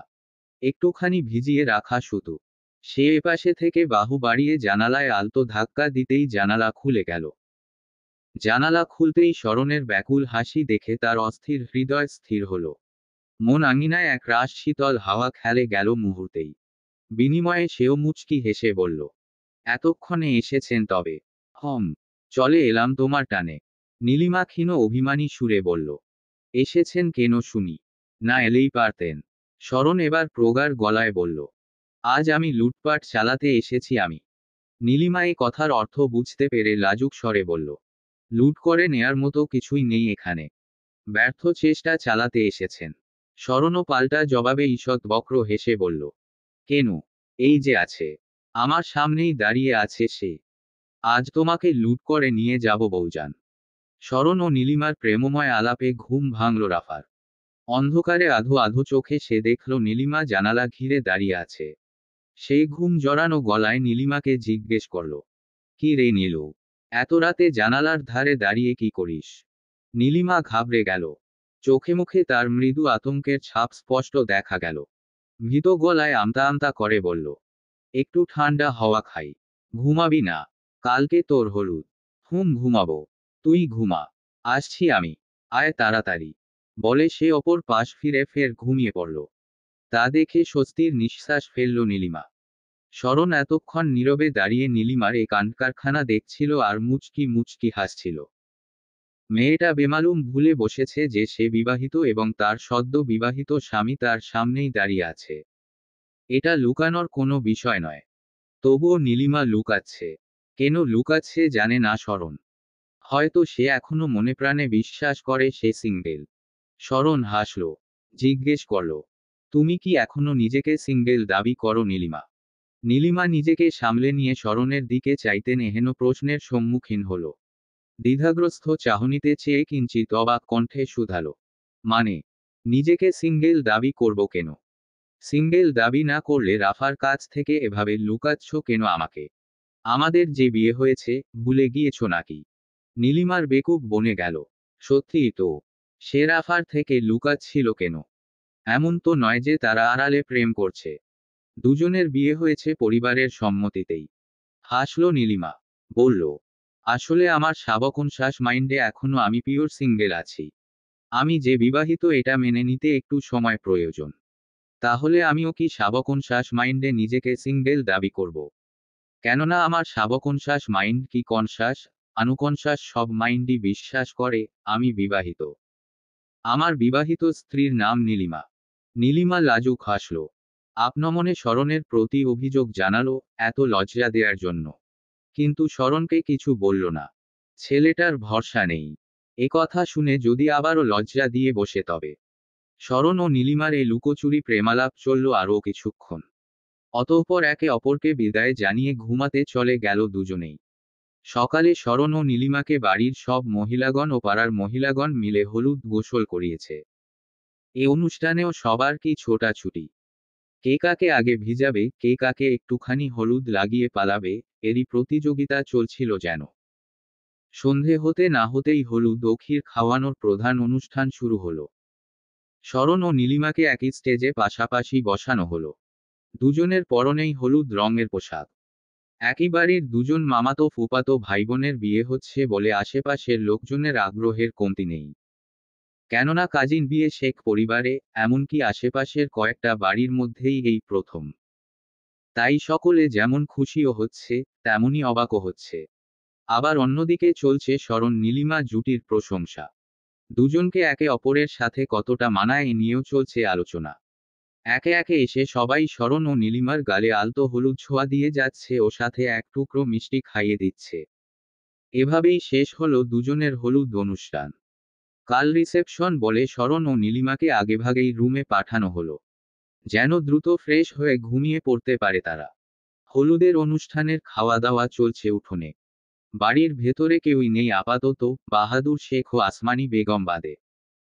হলুদের মিষ্টি খেয়ে পেট ভরিয়ে ফেলার জন্য শরণ বা নীলিমা কেউই আর রাতের খাবার খেতে ইচ্ছা পোষণ করল না। নীলিমা রুমে এসে হলুদের গহনা খুলছে ধীরে ধীরে। এমন সময় হঠাৎ পিছে দরজা লাগানোর আওয়াজ পেল সে। চমকে পিছনে ফিরতেই বিস্ময়ের সহিত দেখল শরণ দাঁড়িয়ে আছে। ঠোঁটে তার দুর্বোধ্য হাসি। পরনে হলুদের পাঞ্জাবিই রয়েছে। গালে এখনো সবার দেয়া হলুদ লেগে আছে। হঠাৎ তাকে দেখে নীলিমা অবাক স্বরে শুধালো, কি ব্যাপার শরণ ভাই? এখানে কি করছেন? ফ্রেশ হবেন না? শরণ ধীর পায়ে নীলিমার দিকে এগুতে এগুতে বলল, তা হব, তবে এর আগে অসম্পূর্ণ কাজটা সেরে যাই। কি অসম্পূর্ণ কাজ? শরণ এতক্ষণে নীলিমার সম্মুখে এসে দাঁড়িয়েছে। নীলিমার প্রশ্নাতুর চাহনিকে উপেক্ষা করে এক ঝটকায় সে নীলিমার কোমর চেপে বুকের সাথে মিশিয়ে নিল। আকস্মাৎ সাথে কাজে নীলিমা প্রচণ্ড ঘাবড়ে গেল, বিস্মিত হল। কয়েক সেকেন্ডের জন্য হয়ে পড়ল কিংকর্তব্য বিমূঢ়। বিস্ময়ের ঘোর কাটতে না কাটতেই শরণ তাদের দুজনের মধ্যকার দূরত্ব আরও কমিয়ে আনল। নীলিমার হৃৎস্পন্দন তীব্র থেকে তীব্রতর হল। বিয়ের পর এই প্রথম দুজনার এতটা কাছে আসা, একে অপরের সংস্পর্শে আসা হয়েছে। তাই অনুভূতিটা অন্যরকম। কিছুটা অগোছালো, কিছুটা অস্থিরতার সংমিশ্রণে তৈরি এ অনুভূতিতে দুরুদুরু বুকে শুধালো। হঠাৎ এভাবে সম্পূর্ণ বাক্যটি শেষ করতে অপারগ হল নীলিমা। এর পূর্বেই শরণের আঙুল গিয়ে ঠেকল তার ঠোঁটের উপর। বিস্ময় তার চোখের তারা বড় হয়ে এলো। শরণ নিঃশব্দে তার এ বিস্ময়ের জোয়ার ভাটা দেখল আর হাসল। অতঃপর বলল, মিসেস নীলিমা, আপনি কি আমার স্পর্শে এত অবাক হয়েছেন নাকি আমার হঠাৎ আগমনে? নীলিমা স্পষ্টত জানে শরণ ইচ্ছাপূর্বক এমন প্রশ্ন করছে। কেননা শরণের হঠাৎ আগমনে সে অবাক হয়নি। হয়েছে এই আকস্মিক স্পর্শে, আকস্মিক কাছে টেনে নেয়। নীলিমা আমতা আমতা করে কিছু বলতে চাইল। কিন্তু তার গলা দিয়ে বেরোল না একটি শব্দও। বিস্ময় ডুবে যাওয়া এই নীলিমাকে বিস্ময়ের চূড়ান্ত সীমায় পৌঁছে দিতে শরণ সেই কাজটি করে ফেলল যে কারণে সে এভাবে রুমে এসেছিল। নিজের খোঁচা খোঁচা দাড়িওয়ালা গালটা নীলিমার গালের সাথে ঘষে দিল। ফলস্বরূপ তার গালের হলুদের ছোঁয়া নীলিমার গালে লাগল। শরণের এহেন কাজে বিস্ময় বিমূঢ় হয়ে দাঁড়িয়ে রইল নীলিমা। চোখের পলক ফেলতে ভুলে গেল সে। তার এহেন প্রতিক্রিয়া দেখে শরণ মিটিমিটি হাসল। অপর হাত দিয়ে তার গাল ছুঁয়ে দিয়ে শুধালো, কি, এত অবাক হয়ে গিয়েছ? নীলিমার হুঁশ ফিরে এলো। নিজেকে ধাতস্থ করতেই শরণের দাড়ির খোঁচা ব্যথা রূপে ধরা দিল তার গালে, ব্যথায় মৃদু গুঙানি দিয়ে চোখে মুখ কুঁচকে বলে উঠল, ইস, কি করলেন এটা? ব্যথা পেয়েছি তো। শরণের তোয়াক্কা করল না, নীলিমার গালের হলুদটা আলতো ছোঁয়ায় আঙুল দিয়ে আরও লেপ্টে দিল চারপাশে। মৃদু কেঁপে উঠল নীলিমা। খিচে চোখ বন্ধ করে মাথা নিচু করল। তার দুহাত সময়ের ব্যবধানে শরণের বুকের উপর, আর শরণের এক হাত তার কোমরে। দুজনার মধ্যকার দূরত্ব একেবারেই নগণ্য। এ পর্যায়ে শরণ ধীর গলায় শুধালো, আমার হলুদ লাগানোটা বাকি ছিল, তাই হলুদ ছোঁয়া দিতে এসেছিলাম তোমাকে। নীলিমার দৃষ্টি নত। তার পাতলা ঠোঁটজোড়া তিরতির করে কাঁপছে। শরণের স্পর্শ, তার মুখ নিঃসৃত প্রতিটি বাক্য তার হৃদয়ে ঝড় তুলছে। অদ্ভুত অনুভূতি বশ করে ফেলেছে তার আপাদমস্তক। কিছুক্ষণ সময় নিয়ে সে অতঃপর বলল, হলুদ ছোঁয়া হাত দিয়ে দিতে হয়, গাল দিয়ে নয়। শরণ খানিকটা শব্দ করে হাসল। বলল, একটু রোমান্টিক ওয়েতে কাজটা করলাম। সহধর্মিনীর উপর টুকটাক রোম্যান্সের পদ্ধতি ট্রাই করতে হবে না। হঠাৎ মাথায় এই বুদ্ধিটা খেলে গেল, তাই দেখতে এলাম কাজ হয় কি না। বলেই সে মুহূর্তেই নীলিমার কানের কাছে ঠোঁট নিয়ে ফিসফিস করে বলল, আসলে টিভি সিরিয়াল, মুভি থেকে আইডিয়াটা নিয়েছি। কাউকে বলো না যেন। শরণের এই কথায় লজ্জায় কুকড়ে এলো নীলিমা। দুহাতে শরণের পাঞ্জাবি চেপে মুখ লুকালো তার বুকে। শরণও এবার কোমর ছেড়ে বুকে জড়িয়ে ধরল নীলিমাকে। রিসেপশনের সম্পূর্ণ অনুষ্ঠান নির্বিঘ্নে সম্পন্ন হল।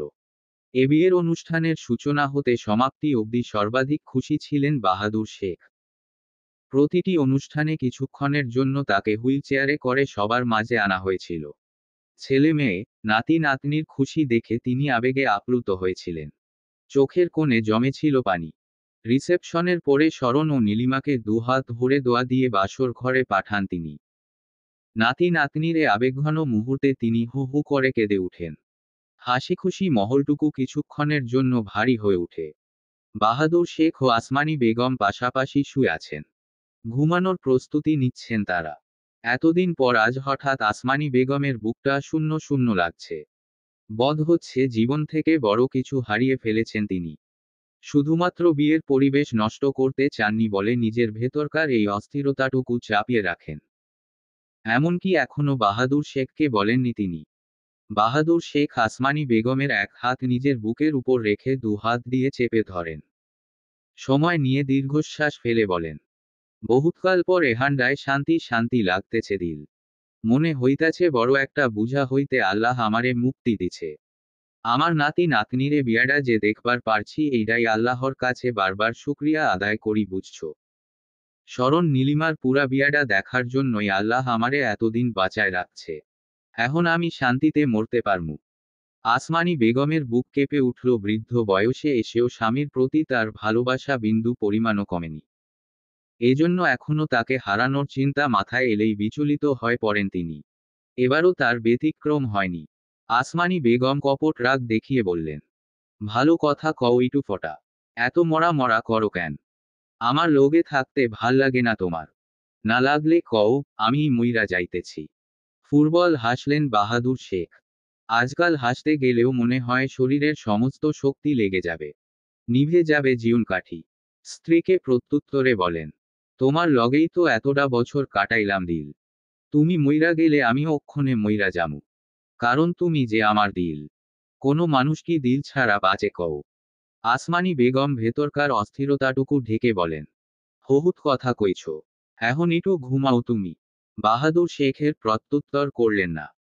আসমানি বেগমের হাতের উপরিভাগে আলতো ঘষা দিতে দিতে বললেন, শোনো দিল, তোমারে আমি খুব ভালোবাসি।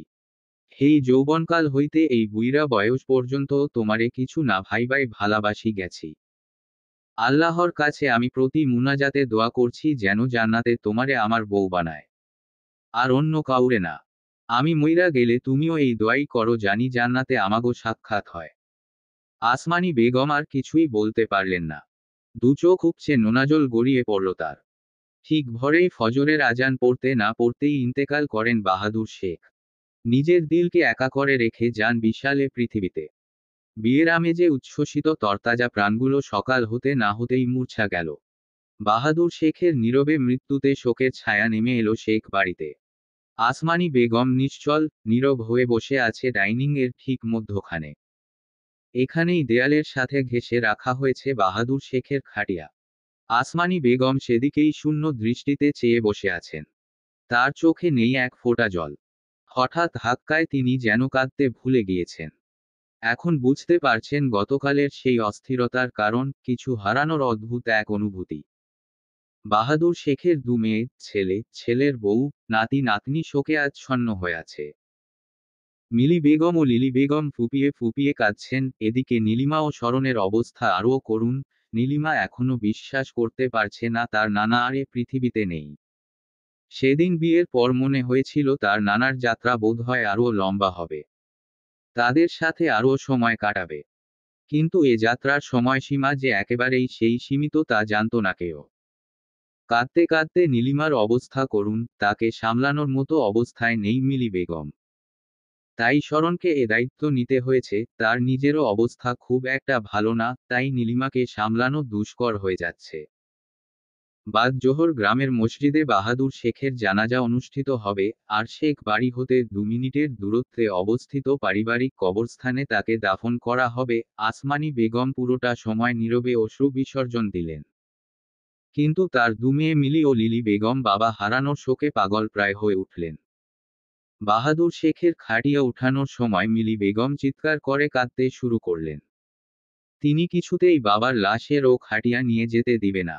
সমান তালে কাঁদছেন লিলি বেগমও। এবার বাড়ির দু বউ মিলে তাদের ননদকে ধরল। অতঃপর বাহাদুর শেখের খাটিয়া নেয়া হলো। তার খাটিয়া ধরেছেন দু ছেলে ও দু জামাই। খাটিয়ার পাশে ও পিছনে তার নাতিরা হাত লাগালো।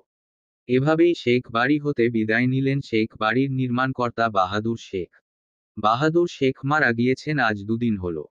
পরিবেশ এখনো শুষ্ক ও থমথমে। আজ 3 দিন যাবৎ কারোর ভালো মতো খাওয়া দাওয়া হয়নি।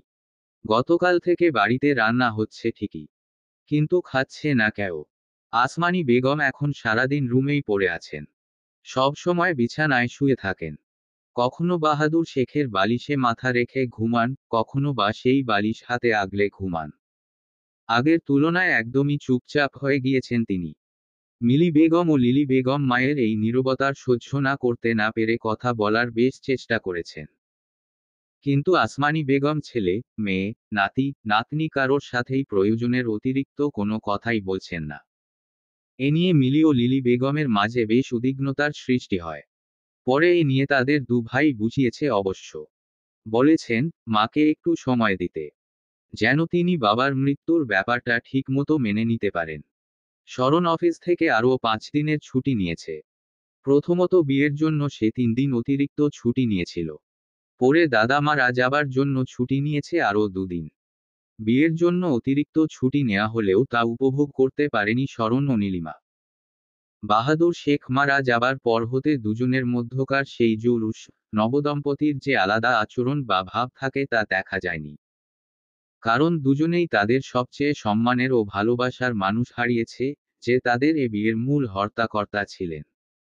পরের দিন বাড়িতে বাহাদুর শেখের জন্য মিলাদের ব্যবস্থা করা হলো। সেই নিয়েই সারাদিন ব্যস্ত সময় কাটালো নীলিমা। শরণের সাথে কথা হলো না একটুও। সারা দিনের কাজ শেষে অবশেষে রাতে সময় পেল নীলিমা। শরণ তখন খাতায় কি যেন হিসাব করছিল। সে রুমে এসে দেখল শরণ চেয়ারে বসে বসে আছে, হাতে খাতা ও কলম। নীলিমা দেখে জিজ্ঞেস করল, কি করছেন শরণ ভাই? শরণ কলম চালাতে চালাতে বলল, মিলাদে কত টাকা খরচ হলো, মসজিদে কত টাকা দান করা হয়েছে, কত টাকা দান করবে সেটারই হিসাব করছিলাম। নীলিমা একটু অবাক হলো। এর আগে শরণকে কখনো এ জাতীয় কাজ করতে দেখেনি সে। তাই ঈষৎ বিস্ময় নিয়ে শুধালো, আপনি করছেন যে? আপনাকে তো কখনো এসব করতে দেখিনি। এগুলো তো মামা। শরণ দৃষ্টি তুলে চাইল। নীলিমার দিকে চেয়ে মৃদু হেসে বলল, দাদা মারা যাবার পর থেকে বাবাকে একদম চুপচাপ থাকতে দেখছি। এই কাজটা বাবারই ছিল, কিন্তু তার অবস্থা দেখে আমি এই কাজটা হাতে নিলাম। যেহেতু বাবার শারীরিক ও মানসিক অবস্থা ভালো না, তাই একটু রেস্ট নিক। নীলিমা দীর্ঘশ্বাস ফেলল। বিছানায় গিয়ে পা ঝুলিয়ে বসল। মেঝের দিকে চেয়ে বিষণ্ণ গলায় বলল, সবকিছু কেমন যেন অগোছালো হয়ে গিয়েছে তাই না? নানার হঠাৎ ছেড়ে যাওয়ায় সবকিছু ভেঙে পড়েছে। মাঝে মধ্যে কেমন যেন শূন্য শূন্য লাগে সবকিছু। অথচ এমন তো হওয়ার কথা ছিল না। আমাদের খুশি থাকার কথা ছিল। নানার দোয়া নিয়ে ঢাকায় ফেরার কথা ছিল। অথচ বলতে বলতেই কান্নায় ভেঙে পড়ল নীলিমা। নাক টেনে টেনে কাঁদছে সে। স্মরণ খাতা বন্ধ করে উঠে এলো। নীলিমার সামনে দাঁড়িয়ে তাকে ওভাবেই কাঁধে হাত রেখে বুকের সাথে জড়িয়ে ধরল সে। নীলিমাকে সান্ত্বনা দেওয়ার চেষ্টা করল না। কেননা আপনজন হারানোর বেদনায় কোনো ধরনের সান্ত্বনা উপযুক্ত নয়। উপরন্তু সে নিজেই দাদার শোকে কাতর। নীলিমাকে কি বলবে? নীলিমা একসময় কাঁদতে কাঁদতে চুপ হয়ে গেল। কান্না থামালেও শরণকে জড়িয়ে ধরে রাখল সে। বেশ কিছুক্ষণ বাদে শরণ বেশ মোলায়েম গলায় শুধালো, এখন ভালো লাগছে? নীলিমা ছোট্ট করে জবাব দিল, হুম। শরণ এবার নীলিমাকে ছেড়ে তার পাশে বসল। আলগোছে নীলিমার হাতে হাত রাখল। বড় নিঃশ্বাস টেনে বলল, মানুষের মৃত্যুর মতো চরম নির্মম সত্য আর দ্বিতীয়টা নেই। কেউ ভাবেনি দাদাজান এভাবে আমাদের ছেড়ে চলে যাবে। আমি এখনো নিজেকে সামলিয়ে উঠতে পারিনি। এমনকি বাড়ির কেউই না। দাদির দিকে তাকালো, কষ্টে বুকটা ফেটে আসে। শুকনো মুখটা এ কদিনে আরও শুকিয়ে গিয়েছে। দাদির সাথে কথা বলাও যাচ্ছে না। জানি না সবকিছু ঠিক হতে কতদিন সময় লাগবে। নীলিমা প্রত্যুত্তরে কিছু বলল না। কিছুক্ষণ পর জিজ্ঞেস করল, ঢাকা যাবেন কবে? পরশুদিন। তুমিও ব্যাগ গোছানো শুরু করো নীলিমা। নীলিমা অবাক হলো। কণ্ঠে বিস্ময় নিয়ে শুধালো, ওমা, আমি কেন? ফুপুর সাথে কথা হয়েছে। তুমি আমার সাথে ঢাকায় যাবে। তারা আরও 1 সপ্তাহ পর ঢাকায় ব্যাক করবে। ফুপা বোধ হয় কালই চলে যাবে। আর ফুপু কদিন থাকবে? এ নিয়ে কখন কথা হলো? আমাকে তো কিছুই জানালেন না। কাল রাতে কথা হয়েছে। তোমাকে নিয়েই কথা বলতে চেয়েছিলাম। কিন্তু তুমি ঘুমিয়ে পড়েছিল বলে আর ডাকিনি। নীলিমা এবার দিশেহারা হয়ে পড়ল। অস্থির হয়ে বলল, এভাবে হয় না শরণ ভাই। এমন হুটহাট আপনার বাসায় চলে যাব কিভাবে? কোনো প্রিপারেশন নেই। এভাবে নতুন সংসারে যাওয়া আমার জন্য সম্ভব না। শরণ হাসল। নীলিমাকে নিজের দিকে ঘুরালো এবং নিজ এক পা বিছানায় তুলে তার দিকে ঘুরে বসল।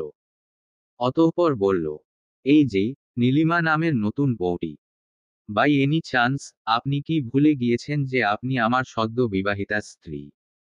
নীলিমা লজ্জা পেল খানিক। শরণের বলার ভঙ্গিটাই এমন ছিল যে সে প্রত্যুত্তর করল না। শরণ বলল, বাসাটা এখন তোমারও নীলিমা। ওই বাসার নতুন সদস্য এখন তুমি। হ্যাঁ, বাসাটা একটু ছোট বটে। তবে আগামী মাসেই 3 রুমে ভালো একটা বাসা খুঁজব। একটাতে আমি তুমি থাকবো, আরেকটায় থাকবে স্বাদ, আর অপর রুমটা হবে গেস্ট রুম। নীলিমা এবার একটু নড়েচড়ে বসল। হঠাৎ সাংসারিক আলাপে মন বসাতে ইচ্ছে করল। হঠাৎ করেই সাংসারিক মেয়ে হয়ে উঠার মন বাসনা জেগে উঠল। সে জিজ্ঞেস করল, এখন যে বাসায় আছেন সেখানের বারান্দা কেমন? ছোট নাকি বড়? হঠাৎ বারান্দার কথা উঠায় শরণের মনে পড়ল তার বাসার একমাত্র বারান্দার অবস্থা ভীষণ করুণ।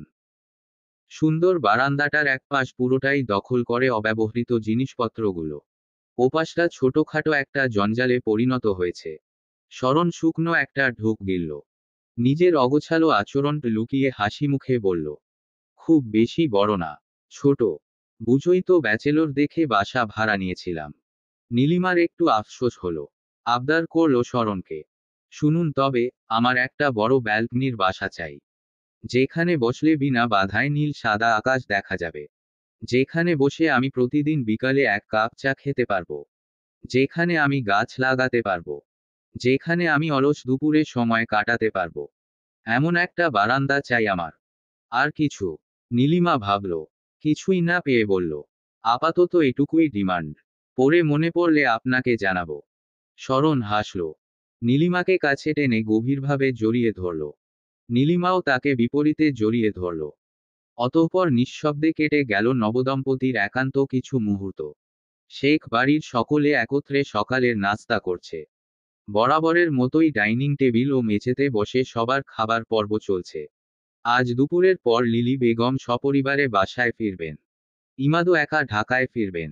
নৌরিন ও সাজিদ আজ সাজিদের বাড়ির উদ্দেশ্যে বের হবে।